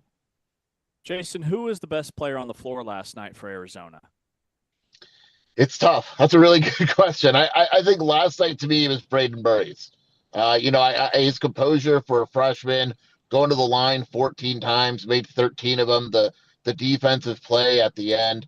I felt that he was the best player, especially in the first half when Arizona's offense was struggling. It was him and Jaden Bradley kind of keeping Arizona in the game and keeping the offense afloat. But I felt that Burries was probably a little bit more consistent throughout the game. But it's obviously really close between him and Jaden Bradley. Yeah, what's interesting is watching them play together. It speaks, I think, to Jaden Bradley how good he is in terms of his ability to play off of him. I mean, what have you seen? Because it feels like, you might not want to play those two guys together, but they were on the floor together. They play so well together. Yeah, and it took some time. Like early in the year, if you look at Braden Burries' numbers, like they weren't good. It definitely took some time for them to get used to each other. But now the way they work together looks like they've been playing for years. And the thing is that makes it so successful is that neither guy is selfish. Like Braden Burries is a freshman that can score with the best of them, and he's not selfish at all. When you listen to him talk, the way he plays, it's all about the team. And then Jaden Bradley isn't selfish either, and so those guys are able to work off each other. There's no, if you take a shot, I'm going to take a shot type of deal. If they take 5 shots and Arizona wins, they're perfectly fine with it. But the issue is that if you focus on one guy and you go out there, and it's similar really the whole team, and you say, okay, we're going to stop Jaden Bradley, well, you still have to worry about Burries and vice versa. And I think that's what makes Arizona so difficult to guard.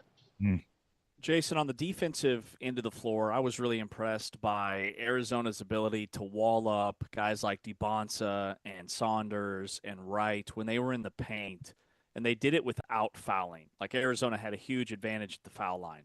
What does that say about Tommy Lloyd's team on the defensive end of the floor?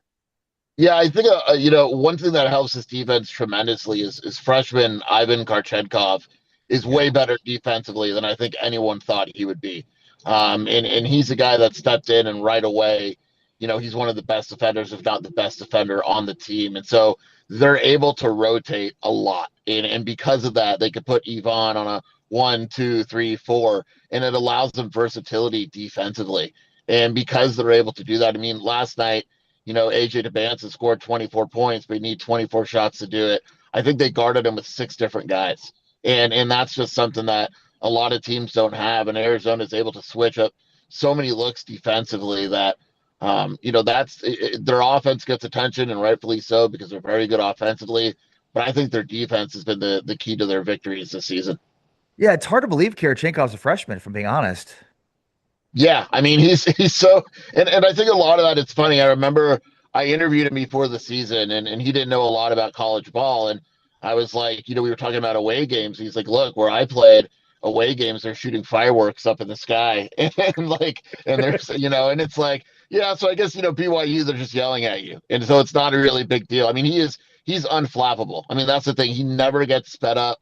He gets emotional, but in a good way. I mean, he's just been one of the major surprises of this team. Yeah. What's his story? Where was he playing before Arizona? And was he playing in a highly competitive, like top level Euro League, or what? And was he playing a lot? Like, I'd love to hear more about him. He wasn't playing a ton, but he was playing at Bayern Munich, and they are a very good team. And he was playing against older guys. I mean, his point guard was Shabazz Napier from UConn days.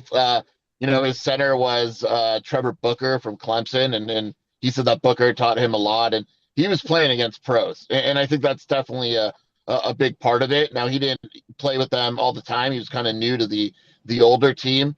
I think he had like a season with them, if that. But he's a guy where, yeah, I mean, like he's just the maturity that he shows. And Arizona found him early. UConn tried to get on him late in the process, but by then it was kind of too late because Arizona had been on him longer than others. But he's a guy that they identified, and basically Tommy Lloyd's international connections are as deep or deeper than anyone's. And he got a call from the head coach there, and it's like, hey, I think there's a guy you need to check out. And there was a time where they didn't know if he would be eligible to play here in the States for multiple reasons, or that he would even want to go there. But he decided to make the move, and Arizona was the place, and it's worked out really, really well. Yeah, no kidding. I mean, think about the freshmen for this team, and Barry's and Koa Pete, where Karachenkov is sort of underappreciated in that regard too. I mean, like not just the freshmen in this league, but specifically for Arizona. I mean, the freshmen make this team so much more elite. Yeah, and they're not normal freshmen, and I think that's the thing. They're very mature in their winners. I mean, Burry's won state titles, Koa Pete's won state titles, Team USA, Yvonne won overseas. Like, that's a thing that Tommy generally looks for. But the maturity that these guys have is something that I haven't seen from a lot of freshmen. It's a very business-like approach. There's no distractions. They know exactly where they want to be. They want to get to the NBA. They want to win. And because they've won and all that, they know what it takes. And I think that, a lot of times there's that freshman wall, but there's no indication. I mean, I know there's a lot of basketball left, but just the way that these guys work and they approach and all that, the way that the roster is constructed, Tommy Lloyd did a very good job of it. Jason Scheer joining us here on Big 12 Today from Wildcat Authority.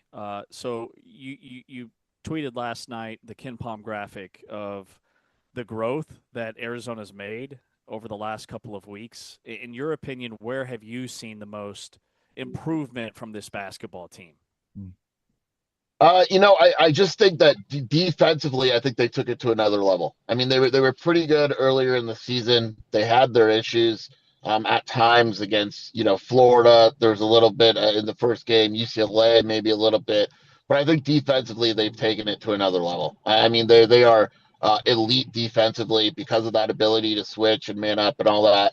And then when you get better defensively, that'll always travel. So even when the offense isn't doing all that great, like we saw last night, they had a span even earlier in the game, besides the last few minutes, where they didn't make a field goal for 3 minutes straight, but the game was only a 2-point BYU lead because that defense was so good. So to me, I actually think they're getting better defensively as the season goes along.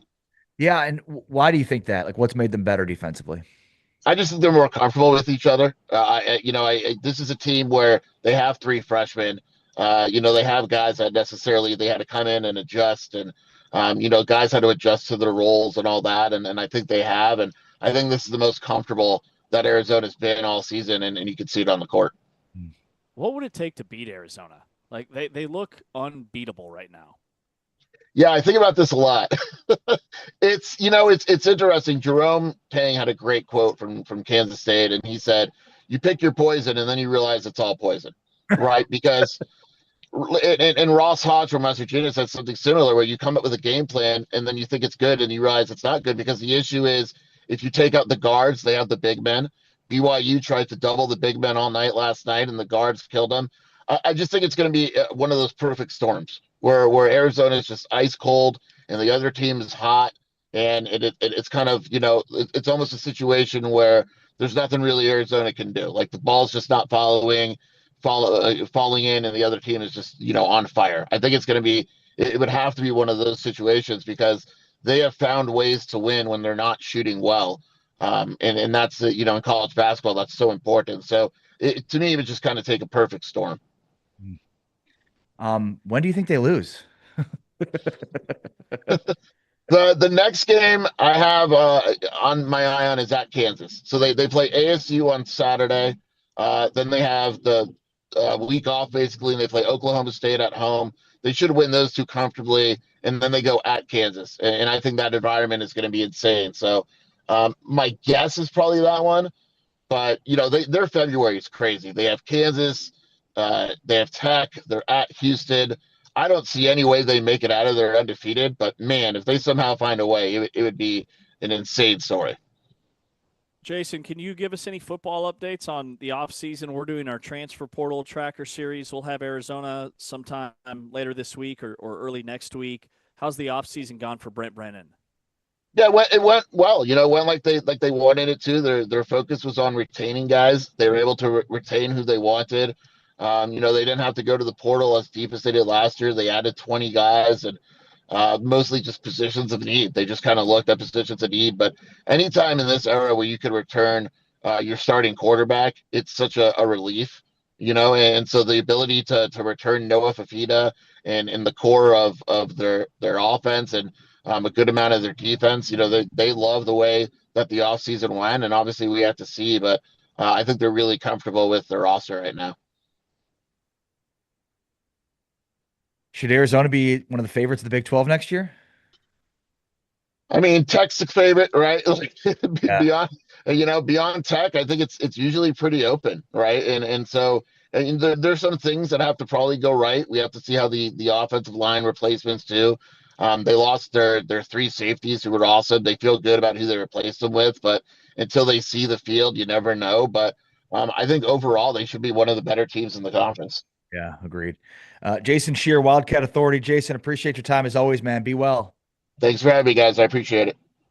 Jason Scheer joining us, breaking down his thoughts on Arizona basketball, Arizona football, coming off that big win last night. He mentioned, it's funny. We were talking last segment about the international freshmen versus high school age freshmen, and he mentioned Karachenkov, and for some reason in my mind, he was not a freshman. Like, the dude doesn't play like a freshman, but he's kind of a good example of, some of these guys coming in and becoming role players in significant pieces, because some of the best lineups that Arizona have feature him.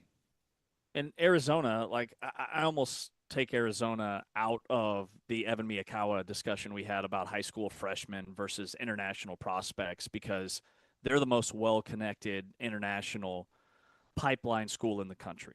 They have the most international players of anybody in college basketball on their roster, and they hit with their international guys. And most of them are developmental players like a Mo Krivas who stay for multiple years and really blossom. Del Orso's another one that started his career internationally before he transferred. But then they also blend that talent with elite high school prospects. And you layer, like, the icing on the cake are the veteran guys like Jaden Bradley and Tobe Awaka. The way Tommy Lloyd has constructed this roster is an absolute masterclass, and they look dominant. That's James Westling. I am Ari Temkin. This is Big 12 Today, Big 12 Radio. All right, coming up next, we get into the portal season, transfer portal tracker. We're working our way up from the bottom of the standings from Big 12 football in 2025 and talking about what these teams will look like in 2026. The Texas Christian University TCU Horned Frogs are next with a massive changeover on their offense. We'll discuss that in great detail next. This is Big 12 Today, Big 12 Radio, heard on TuneIn, watched on Big 12 Studios. Here are the top plays from this week's Freshman of the Week.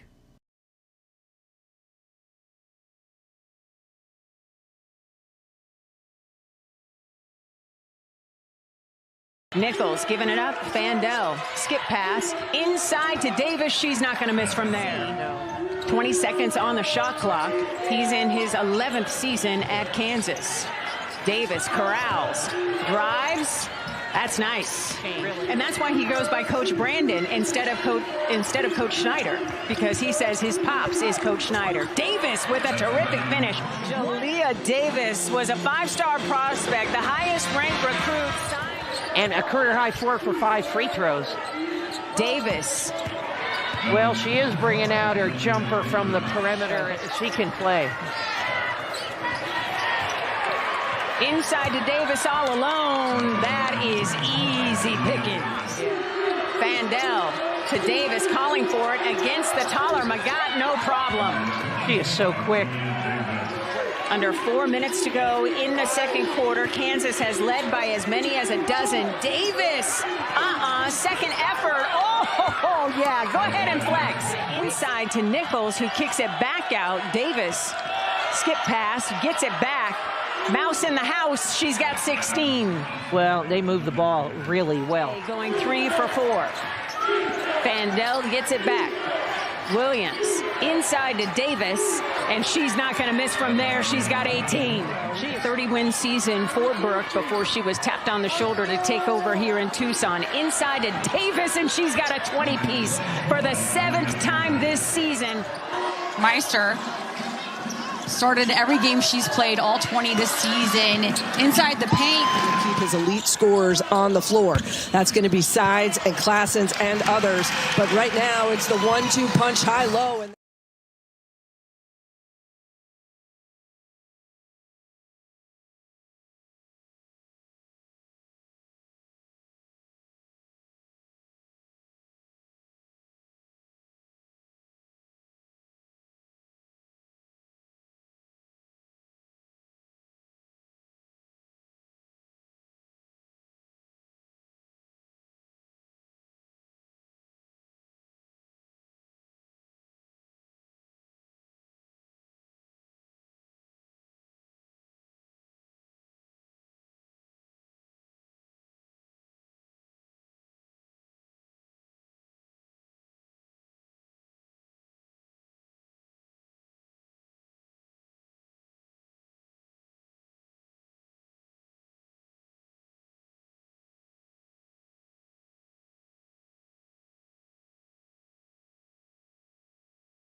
Big 12 Radio. This is Big 12 Today, heard on TuneIn, watched on Big 12 Studios, along with James Westling. I am Ari Temkin. Great to have you with us today and every day here on your home for the Big 12 TuneIn and Big 12 Studios. And every day for the last few weeks, we've been breaking down, giving you our thoughts in this portal season, updating rosters and coaching staffs for 2026. Kind of our first big offseason preview for each team in the Big 12. And so far, we've made our way through all teams in the Big 12, up to TCU, working our way up in the standings.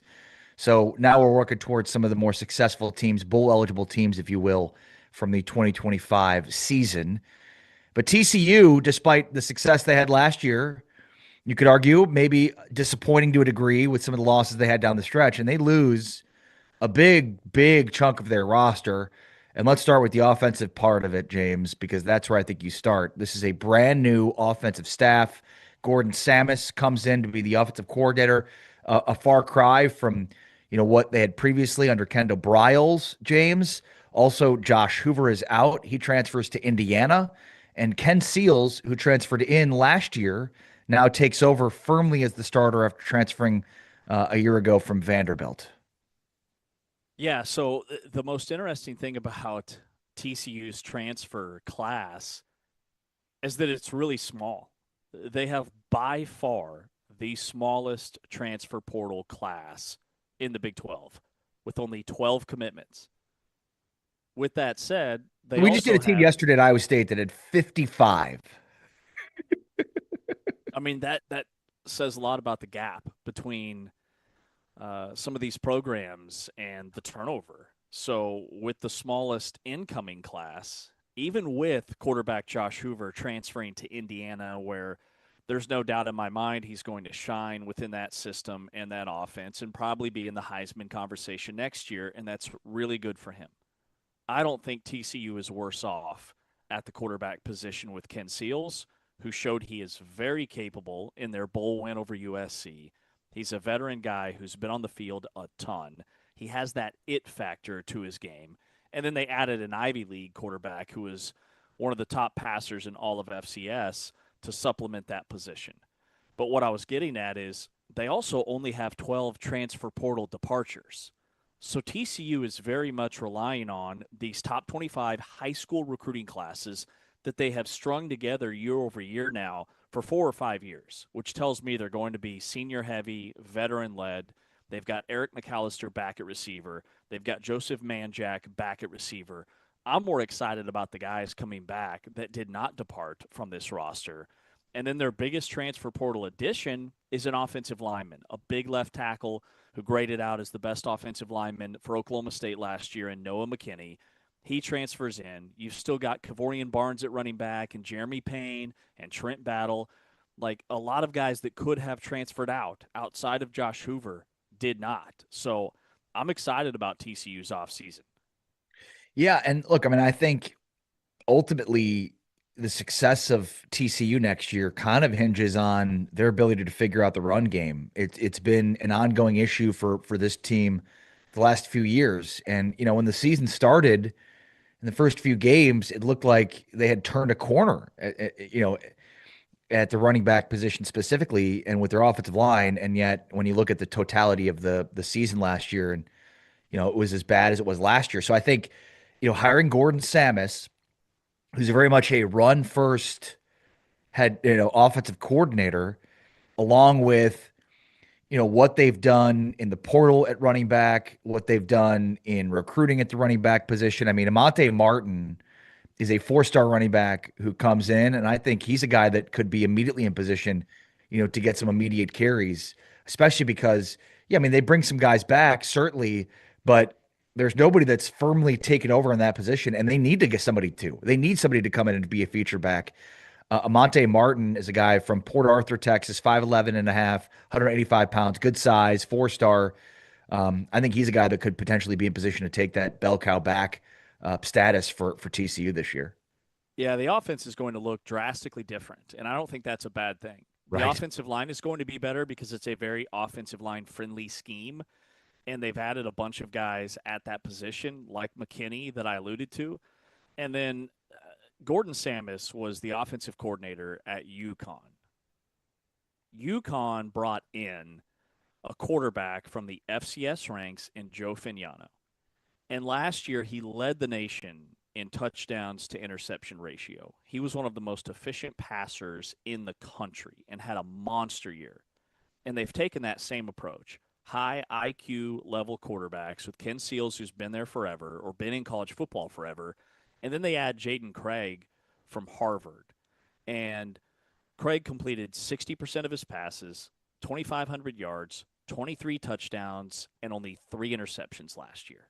So an incredibly cerebral, high-level quarterback who can dissect the defenses, will be able to pick up the playbook in the system if Ken Seals somehow isn't the guy. And then defensively, Jacob Fields is probably the biggest name. He's a transfer safety from Louisiana Tech. He could be their Bud Clark replacement. 92 tackles, 3 interceptions, 5 pass breakups, had 2 pick sixes for Louisiana Tech. And then they added a corner from Central Michigan who's a ready-made starter type guy. Like he had 7 PBUs. He was first-team All-MAC last year, had a couple of interceptions. They had a cornerback from Colorado. And then, offensively, they add a couple of skill position guys, like the running back you noted, a wide receiver from South Alabama, Jeremy Scott, who averaged over 17 yards per catch. He's a vertical threat like McAllister was at Boise State when he transferred into TCU. So they've added we're just going to plug a couple of holes here and there versus completely overhauling their roster. which is totally different than some of the other approaches in this league. Yeah, and I mean, look, this is going to be a lot different offensively. I mean, with Bryles, they were tempo and spacing, heavy RPO. With Samus, it's going to be wide zone, outside zone.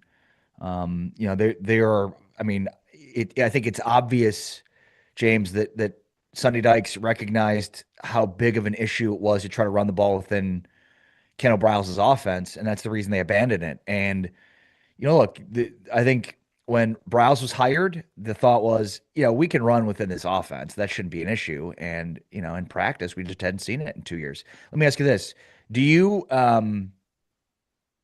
are you buying this? Do you look at this, what they've done so far this offseason, and think this is going to be a better team?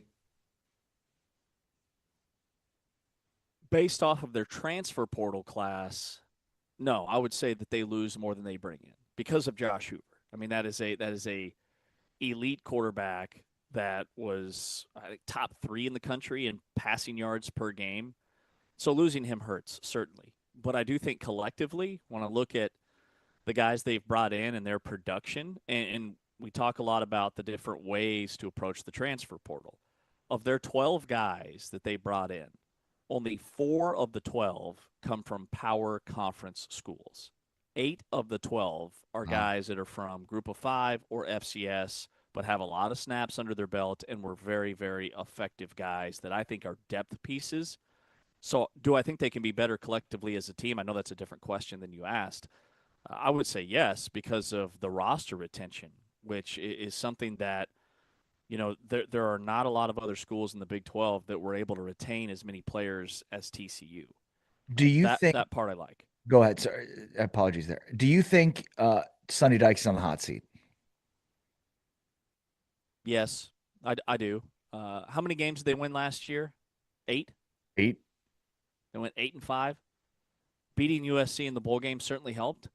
But at TCU, and I look at Sonny Dykes and his career path a little bit like I look at Jerome Tang at Kansas State, in that maybe the worst thing to happen to him was the run that they had their first year there. Jerome Tang went to the Elite Eight for K-State basketball. Sonny Dykes goes to the national championship game. So immediately you have set the bar incredibly high.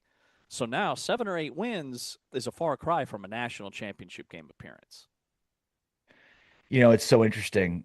I mean, they've gone 9-4 in back-to-back seasons, including 6-3 in the Big 12 last year, and 5 in 2024, and 5-4 in 2025. I mean, basically, there's one bad year here, the 5-7 year after the national championship appearance. But I mean, 13-2, 5-7, 9-4, 9-4. You're telling me this guy's in the hot seat? Okay, they went 9-4 last year. I said 8-5, 9-4. Yeah, they were 8-4, and then they had their bowl win over USC in the Alamo Bowl. Like, that's a really good season. Yeah. So I mean, if his seat is hot, it's like very, very lukewarm. Well, and it is interesting though, because I asked you the question and you said, yeah, he's on the hot seat, and then I would have felt the same way. And then when you look at it, you're like, wow. I mean, he's gone 18-8 in the last 2 seasons. Yeah. I mean, that's a pretty good stretch, and that doesn't even include the 13-2 season his first year. It feels like you're 100% right about, like, he is being held back in some ways by the success they had that first year, and held back for lack of a better way to put it. But he's being almost penalized for the success that they had that year because they haven't been able to achieve that. They haven't been able to get back to that, and they didn't even win the Big 12 championship that year. I think maybe that's the disappointing part. Is it's like they still haven't won a Big 12 championship despite winning a ton of football games under Sonny Dykes. Winning 9 games is very hard to do in this league. Yeah. Regardless of what the expectations are or what the fans want. That's the bottom line. I look at his 4 years at TCU a lot like the last 4 years of Chris Kleiman's tenure at Kansas State.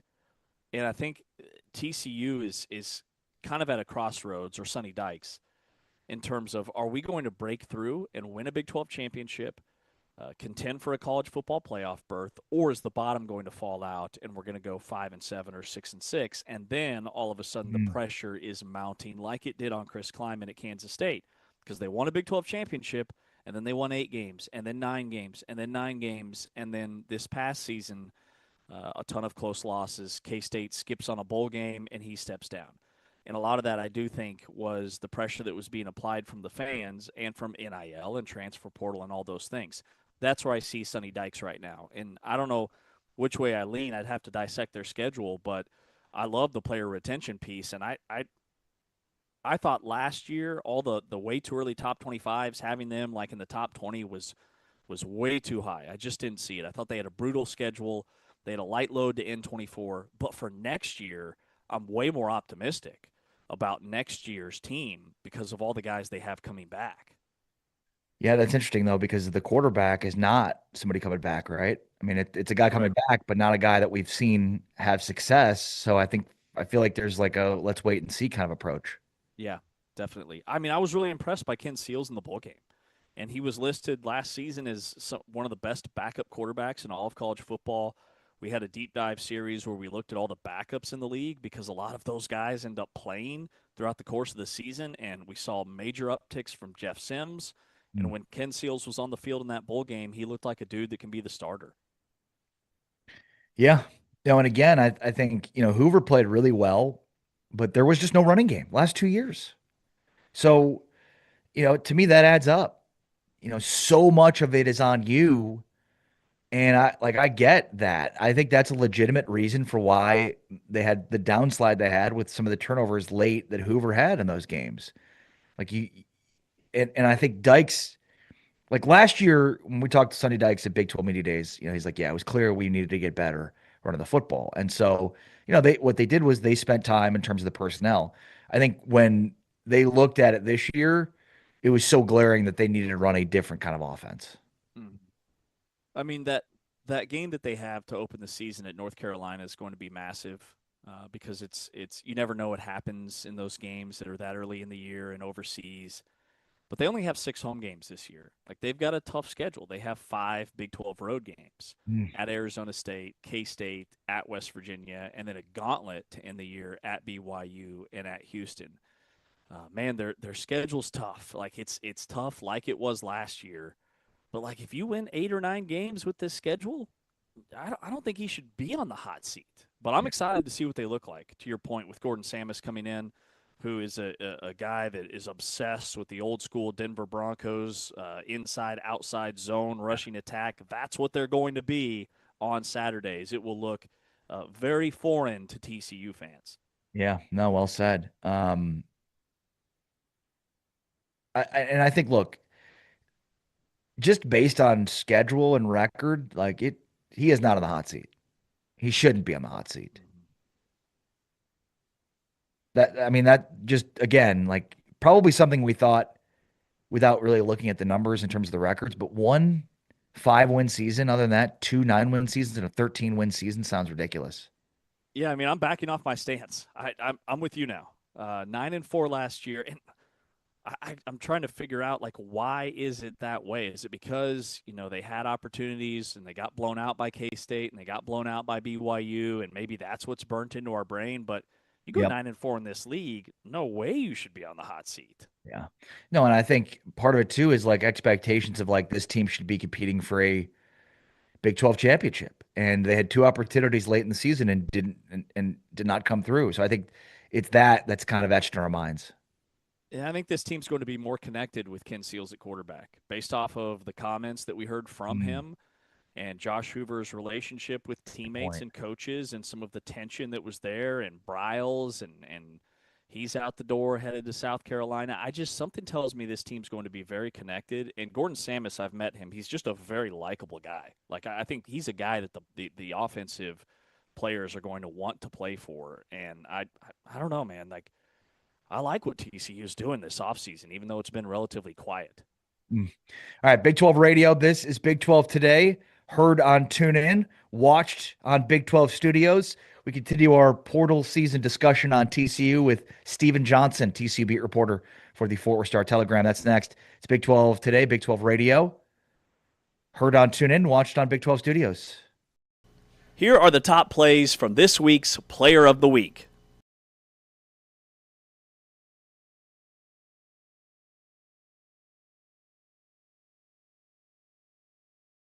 It seemed like maybe that made sense, and that's part of why they were playing so many players, but they have since pulled that off.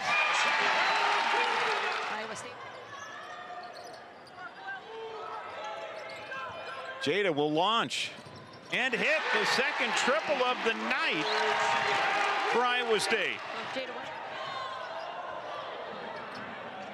Jada with the step back. Extra defense we saw very early in the game. Williams will try to get the answer and does.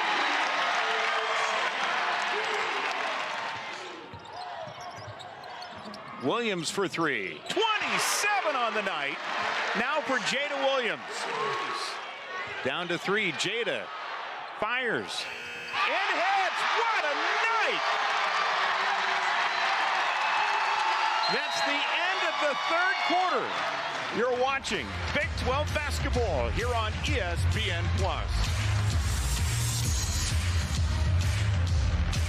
With Audie Cricks, you can't just let her come do whatever she wants to do. You've got to have some contact with her. Oh, losing everybody. Layup is good. Williams with the bucket. Just controlling the tempo in this game early. This is what she does best. You see the defender, Cornfield, she gets her on her heels.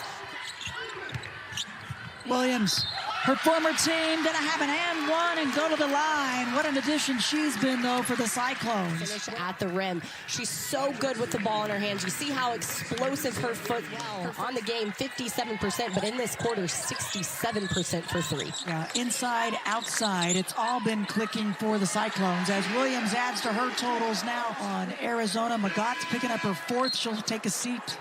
Just look at Jada Williams' ball handling, though. The way she's able to control the ball and get whatever she...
Big 12 Radio, presented by Modelo, heard on TuneIn, watched on Big 12 Studios with James Westling. I am Ari Temkin. So great to have you with us today as we talk TCU football and our portal season updates and preview. Stephen Johnson from the Fort Worth Star Telegram is joining us here on Big 12 Radio. Steve, how are you? I'm doing all right, fellas. How about y'all? Very well, thank you. Appreciate your time. It's funny because we were talking last segment, like, is Sonny Dykes in the hot seat? And it sort of feels like he is. And yet, despite that, 9-4, 9-4 with a 13-win season, his first season, and 5-7 in there. But man, what a kind of underratedly uh, high winning coach he's been in the first 4 years he's been there. I don't think I agree with Sonny being on the hot seat. I think at the point of the season when they were 6-4 after those back-to-back losses to BYU and Iowa State, I think if TCU were to finish like 7-5 or 6-6, which is a real possibility with the way their schedule looked at the time, then I think Sonny would go into year five on the hot seat. But they ended the year winning three straight games, being ranked in the top 25. And I know TCU has a lot of pride, a lot of prestige, even for such a smaller program. But for me, if you're averaging 9 wins in your first 4 seasons at a place, you won at least 9 games in 3 of those 4 years. It's hard for me. I know the NIL and the playoff, there's more access. It's hard for me to envision that coach being on the hot seat. So I think what Sonny did at the end of the season, especially winning the Alamo Bowl without Josh Hoover, I think that kind of calmed down some of the pressure that was building up. I think they still want to reach the Big 12 championship game, or at least truly be in the mix in late November, and I still think that's the goal. But I don't think unless TCU goes like 2-10 next year or something like that, I don't foresee TCU making a change in the near future, especially with some of the new pieces they brought in, new offensive coordinator, new strength coach, new running backs coach. So when it comes to this transfer portal class, Gordon Samus, the offensive coordinator, love him, by the way. It's going to be the old school Denver Broncos rushing attack. But 12 guys in, 12 guys out when it comes to transfers. It's the smallest class in the Big 12. What does that say about how they've built this roster, and who are some of the guys to keep an eye on? Well, I think TCU, or Sonny may have told you guys before, he views TCU as a developed Big 12 safety, bring back Jordan Dwyer on offense, who I think could be an all Big 12 receiver. So TCU, I don't think is ever really going to be in a position where they could be like a Texas Tech or some of those other schools where they can bring in 30 transfers and 10 of those are big money guys. So they decide to spend their money on just retaining their roster. And I think just trying to fill a couple holes. Obviously, the biggest name is going to be Jaden Craig, quarterback from Harvard. I think he kind of fits the mold of what they want to do offensively. They think he's a little bit more athletic than Josh Hoover. He was on a couple of draft boards. I think Mel Kiper had him as the number 10 quarterback prospect for this year. So I think there was a chance he could have been drafted this year. So TCU gets a guy that has NFL upside, might be more of a fit for the offense they're running. And he also kind of keeps the timeline clean for some of those younger quarterbacks, knowing that Craig will only be here for 1 year. And a couple other additions they made. I think they added 2 big names on the offensive line: Jaheim Buchanan from FIU, All Conference USA selection, and then they got Noah McKinney from Oklahoma State. And at one point, I believe he was the best player, or the highest graded player on their offense before Mike Gundy got fired. So they added a quarterback. They added 2 guys with starting experience on the interior offensive line, and I think defensively, adding Jacob Fields from Louisiana Tech, co-defensive player of the year in the Conference USA. They're expecting him to kind of be that plug and play replacement for Bud Clark, who we know is going to be who is a legend in TCU football history. Yeah, I mean, so what have they done in your eyes in the portal? Have they done enough to shore up the run game? It's been an issue the last 2 years, or is it just that the Samus hire should help that more so than maybe any of the additions from the offseason?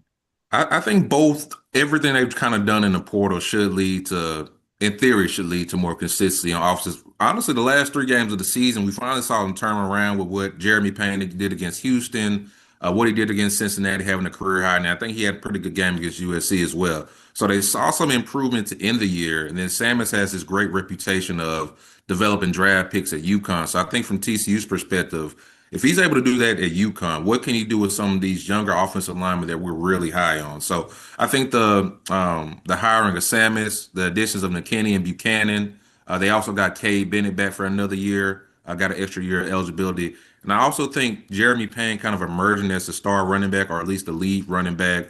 I think he's a perfect blend of he's shown more power. He's obviously electric, both as a receiver and a runner. So I would say I'm cautiously optimistic they'll be even better on the run game after they were very inconsistent this season. So in your opinion, who's the quarterback going to be next season then? I was going to be Jaden Craig. It'll be Jaden Craig, and they'll have Adam Schobel, who'll be a redshirt freshman, as the backup. They signed Jack Dalton, incoming 3-star signee. So I would assume he'll redshirt. So that, like I said, it keeps the window or keeps their quarterback window clean because Josh would have came back. 26 would have been his last year. So Craig will be here for a season. Then I think ideally next year you have a quarterback competition between Schobel and Jack Dalton. Okay, so Seals is out of eligibility. I thought he Yeah, had Seals is gone. Yep. Okay, so Craig is Wow. the guy. Mm-hmm. Yeah, we both thought Seals was. I know that's kind of what made Seals' story so great. His final game was his first start at TCU, his hometown team, the kind of team he kind of grew up watching. So that's why that was such a storybook ending, man. He was here 2 years, and his final game, he finally gets to live out his dream. So I think that's what made the Alamo Bowl so special. And I think that's another reason why the vibes are so high at TCU right now. Just the way Seals kind of stepped in when Hoover left and the way they won that Alamo Bowl game. Whatever negativity was kind of floating around the program just suddenly seemed to evaporate after that night in San Antonio. Yeah, and it's interesting too from the standpoint of, the comments that he made about Hoover, and I mean, I know Stephen, that was kind of a firestorm for TCU there for a bit. Mm-hmm. Yeah, I think TCU, at least with Hoover, we had started hearing about Hoover potentially leaving around the Houston game. And it seemed like the buzz just kept getting louder and louder. So whether it was a quote unquote a missed payment, TCU says something different. Hoover's people says another angle. I think Seals might have alluded to in that podcast interview you're talking about, there was a report of a missing six-figure payment that I think Hoover thought. I want to make sure I get this right. I think maybe TCU thought that payment was for Hoover to stay, where maybe Hoover thought it would have been the initial deposit for his salary for next season. But what I can tell you is TCU raised enough money to match whatever he's going to get from Indiana. Wow. So it wasn't a money thing. I do think it was the fact that Kendall Browse left. He was very close with him. A lot of his confidants on the team, Eric, Colton Deary, Chase Curtis, guys he kind of came in with or had his most success with, ended up leaving. And ultimately, man, I mean, you can't really blame a kid for wanting to go to Indiana. He was about to sign with them out of high school, and obviously they'll be a national champion or defending national champion. So I think all those factors kind of weighed into what made Hoover leave. Now, I don't think he loves some of the TCU has a small fan base, but they can be very vocal. And there were times where Hoover, he didn't play his best football, and I think some of those comments may or may not have gotten to him, or maybe the people around him. Mm. All right, so that we don't misspeak again, who are the guys coming back at receiver for this TCU team? The most prominent name is going to be Jordan Dwyer, who was their second leading receiver last year. He's the guy. They didn't really spend a lot of money to go find an Eric McAllister replacement because they thought they had one in-house. So I thought he had a really strong season moving up from FCS. So he'll be wide receiver one. They bring back true freshman Ed Small, who was having a really strong season, and he missed, I think, the final 5 or 6 games with some type of a lower leg injury. So he's the guy that I think would anticipate filling that slot role that Joseph Manjack played. And then on the outside, you bring in Jeremy Scott from South Alabama. He had 400 yards and 4 touchdowns as a freshman at USA. And they really love Terry Shelton and Dozie Ezukama. They'll be both. Shelton should be a redshirt freshman. Dozie should be a redshirt sophomore. And I've had people tell me about Shelton. They think he could be the most highest drafted wide receiver that TCU's produced, above Quentin Johnson, above Savion Williams, above Jack Best. I've heard it multiple times, man, and just seeing his growth from when he enrolled early in the spring of last year to what he was doing at the end of the season, you can kind of see it. He's 6'4", has an amazing catch radius. He's really hungry, has a great work ethic as well. So that competition to see he's going to start on the outside with Jordan Dwyer, I think that would be one of the biggest storylines for them in the spring. We're talking TCU football post-portal here with Steven Johnson. I mean, do you think any of these true freshmen, they've got some 4-stars coming in that could make an impact this season?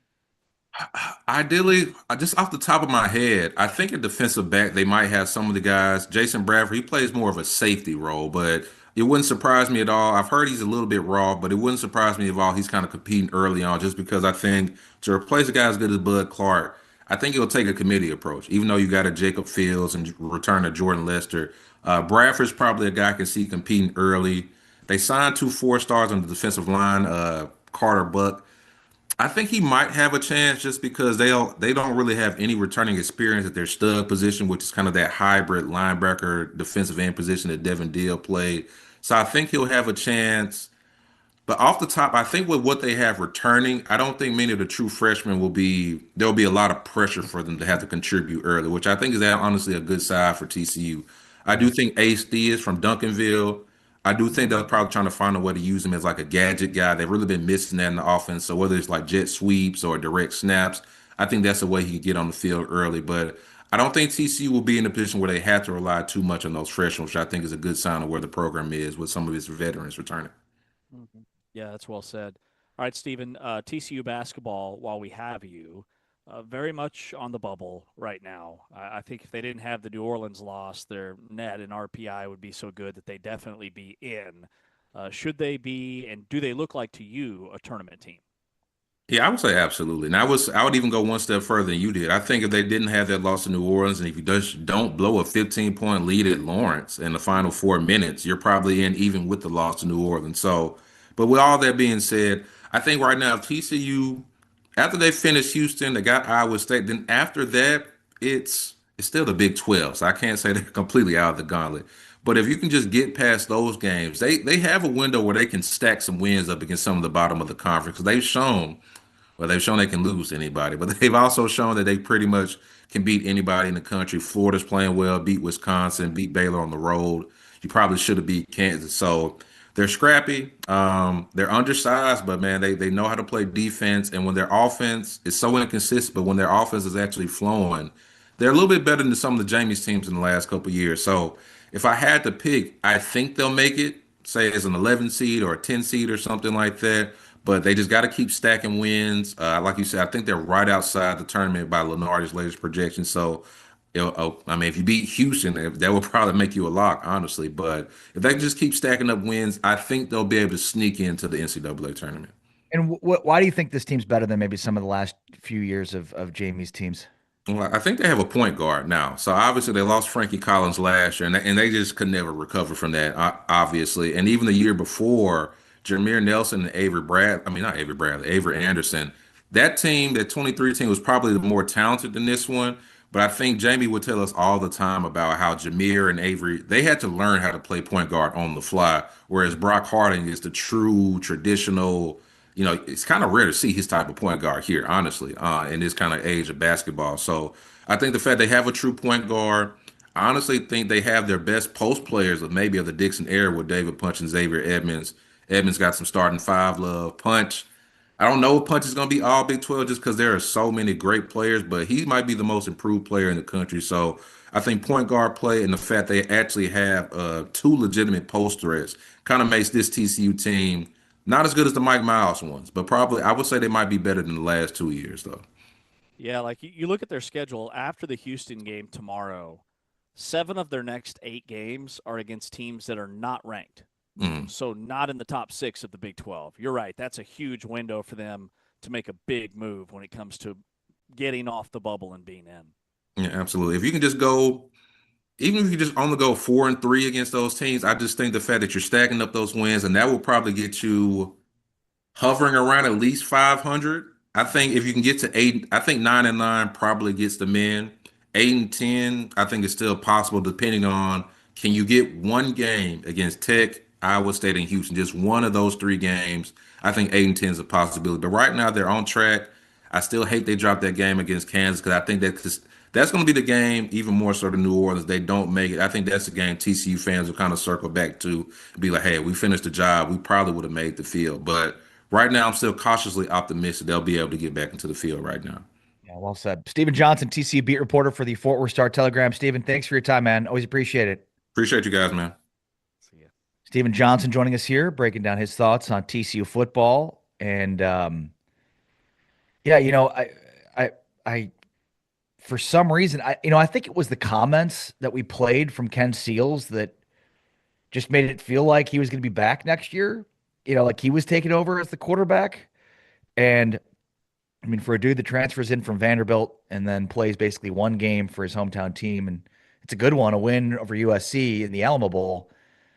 Man, just a interesting dynamic there. But it looks like incorrectly, we identified Ken Seals as the starting quarterback. That's not the case. It's going to be Jaden Craig, the transfer from Harvard.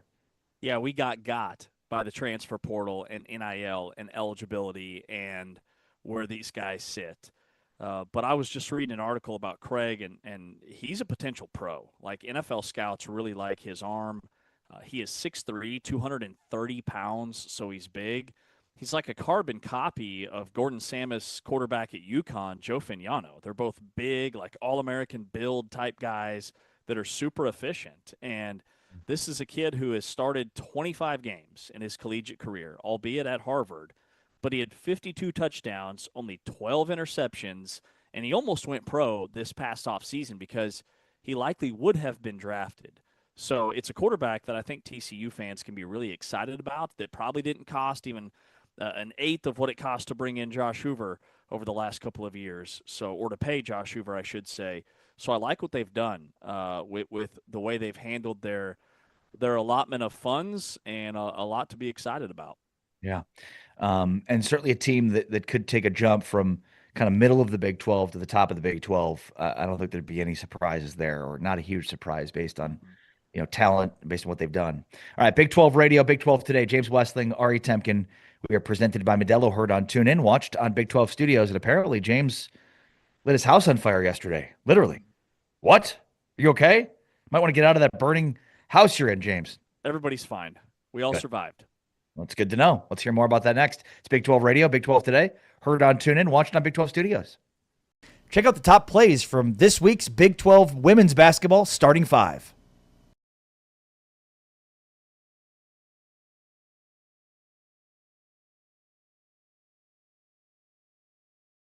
Work the basketball around. Make the defense have to do their job. One of the best offensive rebounding teams in the Big 12 starting to take over here in the early stages of this second quarter. And there it is. On Sydney Woodley, who is one of the better defenders there on West Virginia. Gorgeous dish from CC Riviere. And she finds the Californian Sydney Woodley. Terrific adjustments for her as Elliott. Turnover here. It's Woodley. Wants to take it all the way. Harrison. Inside, Jordan Thomas. And to the cutter with the reverse layup. A nice finish. BYU has had a number of turnovers that they've not made the Mountaineers work nearly as hard as usually a West Virginia team does to get those turnovers, and more points off of the giveaway for BYU. A chance to take the lead here. And Woodley gives it to the Mountaineers, 33-32. And Hudgens slips, and that is immediately scored. Hudgens slow to get up, and that's much earlier, I think, than Mark Kellogg would like, where you can use the clock. But it was an open look for Cook. Oh, and a giveaway by Gibb, and that might do it. By BYU. That's what West Virginia does. And they're at 87 as Harrison throws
Big 12 Radio. It's Big 12 Today. Heard on TuneIn, watched on Big 12 Studios, along with James Westling. I am Ari Temkin.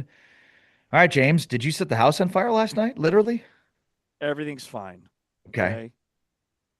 Almost burnt the house down last night, not because of a candle, not any bad wiring. It was pizza. Homemade pizza in the West Lane house. Okay. What? So, are you just that bad at cooking, or? Pizza's in the oven. Parchment paper climbs the oven wall to the top and bursts into flames. Instant oven inferno. Yeah. But the real Did you just put like all of that paper all over? Like, what were you doing? No, the paper was on the bottom of the pizza. Right. But how much did you put in there? Yeah, we went a little heavy on the paper, I will say. Looking back on the situation, we went a little heavy on the paper. But the Maybe real hero was a fire blanket that my wife bought because of a targeted Instagram ad. Instagram told her to buy the fire blanket. Instagram knew it. Hey, you're gonna need this one day for fire safety. And boy, did we ever. We sprung into action, got the fire blanket on the pizza, on the whole oven area. There was actually a fire. Are fires a thing in your neighborhood? I mean, I think fire is a thing everywhere. You know, like things are flammable. What are you asking me? Are fires a thing in your neighborhood? A lot of homes in our neighborhood seem to catch on fire. Interesting. I do remember there was a neighbor I had halfway down the street that's house went up in flames. So, but that was we were one and done, I think, for our street. There was a bad fire just the other night during this snowstorm. 1 a.m., fire trucks outside, police cars, the whole block trying to. I slept right through it. I sleep with earplugs in. I was dead to the world. But apparently, it was quite the buzz in the neighborhood. It had everybody talking. I can imagine. Yeah, I'd imagine so. So you felt like, hey, we should fit in with the rest of the neighborhood and light our house on fire. Yeah, I mean, here we are trying to do a good thing for the kids. Homemade pizza night. 1 second, it's family pizza night. The next second, it's grab all the things you love. Where's the cat? Let's get out the door. Okay? So you doused the oven in the fire blanket. Doused the oven in the fire blanket. The oven is fine. The pizza was so my pizza felt undercooked after all this. My wife's pizza, which was the pizza that actually caught on fire, was like perfectly charred. Like I think I found the secret sauce. I think I know how these places do it. Like the cheese was perfectly charred. It was the most delicious looking pizza I've ever seen in my life. Wow. So did you ate the burnt pizza then? I had one piece. It was her pizza. I'm not going to eat her pizza. But let me tell you this: that 5-star, that fire blanket, 5-star product, all blue chip product. That fire blanket was I would highly recommend mid-emergency. Okay, so is a fire blanket like a one-use thing, or is this like a pack it up and let's get ready to use it again kind of thing? Oh, it's a pack it up, get ready to use. No instructions needed, just primal instincts, a lot of panic. And then, I really led the charge with my calm, cool, level-headed demeanor during the whole process. So, I mean, that is, I think that would properly describe your demeanor. However, I would imagine in a circumstance like you were just describing, that maybe that calm demeanor goes out the window, or no, you dig into that calmness. No, I dig in. That fire is going to give way for my calmness. That's right. Both feet planted in serenity. All right. I told my wife, I said, you grab the fire blanket. I've got the oven. Mitts are right here. I grab 2 mitts. I get that fire. Just in case the oven tries to take off, I've got it. I've got it. I've got things handled over here with the oven area. You grab the kids, the pets, and your favorite shoes, and let's get out the door. Turns out everything was fine. Wonderful. Well, I'm super happy that not only that you got the fire under control, but that you're able to do the show this morning. Because, that would not have been a legitimate excuse had your house burned down. I'd been like, well, you could have just come to my house. I mean, that would have been perfectly fine. Which all circles back to the nightmare that I had last night about me being late to the studio and having to do the show from home and you guys all being there and shaming me for it. Sorry, right now there's like 30 kids at our house right now, I swear. That's what it sounds like. How many kids are there actually there right now? I don't know. The kid that always eats your snacks over there and doesn't say hi? Yes, Charlotte's been devouring our mac and cheese. Oh, Charlotte, you come in here, you say hello. Hi, Mr. Westling, good to see you, and then you can eat the mac and cheese. I will say she's at least asking in a roundabout way. It's like, hey, do you guys have any mac and cheese left? Because I've eaten 16 bowls in the last 24 hours. So you've got to be running low. No, Charlotte, we don't. You've eaten us out of our mac and cheese, and we can't go to the grocery store because we're locked in here. Exactly. Charlotte doesn't think big picture. I will say she's doing us a favor, though, because she's been entertaining these boys for the last 48 hours. They're having the best time. I'm like holed up right now in this office that has turned into like a kid's compound. There's literally a ball pit right here. There's a big screen TV over here that we set up for them so they can do like movies and video games, all the things. But so you set up different stations around the house? But all in this room. All the stations are in the one room you're in. Yeah, we want to keep them in here. Is that why you've been doing the ball pit during our breaks? I was wondering what you were doing. Like you were kind of like making some weird noises, like kids' excitement noises, and like balls were being strewn into the air. I thought it was a little bizarre, but yeah, a lot of things going on here. As soon as we're done here in about 6 minutes, I'm going to have a full like get off the shed moment with these kids outside. Remember that skit from SNL? It's one of my favorite skits of all time. Get off the shed. Brandon, Michael, going to need you guys to get off the shed. Do you know where your fire extinguisher is in your house? Yes, I do. Because we don't have one. Got it. So you don't need one. You have a fire blanket. You got a fire blanket. Just throw the fire blanket on anything, and suddenly the fire's gone. Cold water and a fire blanket.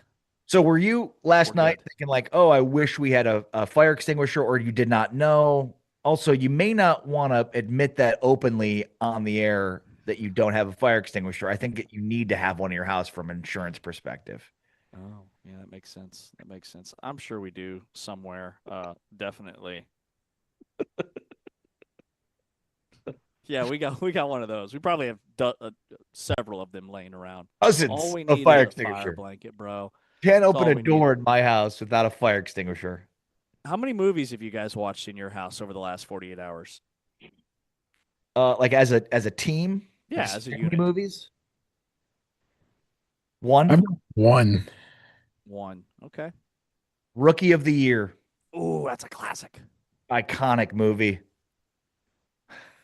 That's a banger, dude. That's a banger. The other one actually starts 2. The other one's Cool Runnings.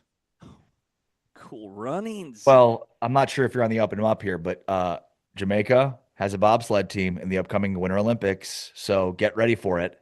Oh, let's go. Cool Runnings is so back. The big thing, though, is with kids, you got to fast forward Cool Runnings, probably past the first 30 to 45 minutes. A lot of build-up before it gets to the, like, John Candy Cool Runnings part that's makes the movie what it is. So just a word to the wise, make your way fast forward through the 30 minutes of non-fun for your kids to enjoy the last hour and a half of the movie. Dude, they don't make them like they used to, movies or kids, because we used to be able to sit through these movies. And same way over here. I tried to watch Hoosiers the other night, and I didn't fast forward. I made them power through the boring parts. Oh, wow. The alcoholic dad, assistant coach, and everything he's going through, which, is a huge part. One of them actually asked me, is this movie about him? I'm like, no, it's about basketball. Basketball and life, damn it. It is kind of about him. A little bit. A little bit. Yeah. No, you're right. They don't make them like they used to, movies and or kids. No, man. No, but yeah, last night we watched Safety, which is a Disney movie about it's based on a true story. It's not a documentary, it's a movie. But at the end they showed like the actual story, which those are the type of movies I can really get behind. It was not my pick, but I must say it was pretty good. It was about a Clemson safety who took in his younger brother after his mom got sent to rehab for some drug problems, and this really happened under Terry Bowden, I believe, the coach before Dabo Sweeney, and yeah, showed like real footage at the end of the movie, and they were on Oprah, and it was a whole thing, like in the early 2000s. By the way, speaking of Clemson, did you see Dabo call out Pete Golding for tampering? Oh yeah, I have gone down a tampering rabbit hole thanks to Dabo Sweeney, who laid it all out there, the whole process. I'm here for it. That is must-see TV. And he's the guy that certainly can complain about it because he doesn't even, I mean, not only we know he doesn't tamper, he doesn't even play the transfer portal. It feels like Dabo is like Frank Thomas in a sea of Barry Bonds and a Mark McGuire's. Yeah. Or like it's like the steroid era, and you can't see who's not taking steroids, except there's like clearly one guy that isn't. And that's what it feels like now. He's the guy that should be calling out those that are breaking the rules when it comes to tampering. And I don't know how you fix it, but you need more like Dabo Sweeney that clearly don't tamper, that are calling out those that are. Totally. And he called him out in perfection, like well done. The man deserves an Oscar. He lined it out beautifully. He had all the receipts. He had text messages. He had the agent-to-agent communication. I actually had to use ChatGPT to break it all down for me because there were like so many names and I was getting confused. But man, it was wild. Well, and it speaks to like you've got to be pretty lazy and irresponsible in order to be caught tampering. It's so easy to do it without being caught that if Pete Golding does get caught doing it, it just speaks to his own laziness and stupidity because it's like you can tamper as much as you want and not get caught because there's ways to do this without leaving evidence. And dude, my favorite part of the whole thing is Dabo Sweeney told Ole Miss, "Hey, if you contact him again, we are going public with this, and we are throwing you under the bus." And they contacted him again, and Dabo held a press conference and spent 2/3 of his press conference just totally leaning in and did what he said he was going to do. That's the part I love about it. Yeah, you're right. All right. Thanks to Tamer Turner, our great producer, T Chains with Tune In. Thanks to Anthony Smith, our great producer for Big 12 Studios. Thanks to James Wesley. I'm Ari Tepkin. Big 12 Radio, Big 12 Today, presented by Modelo, is back tomorrow. But for now, we're out. Peace.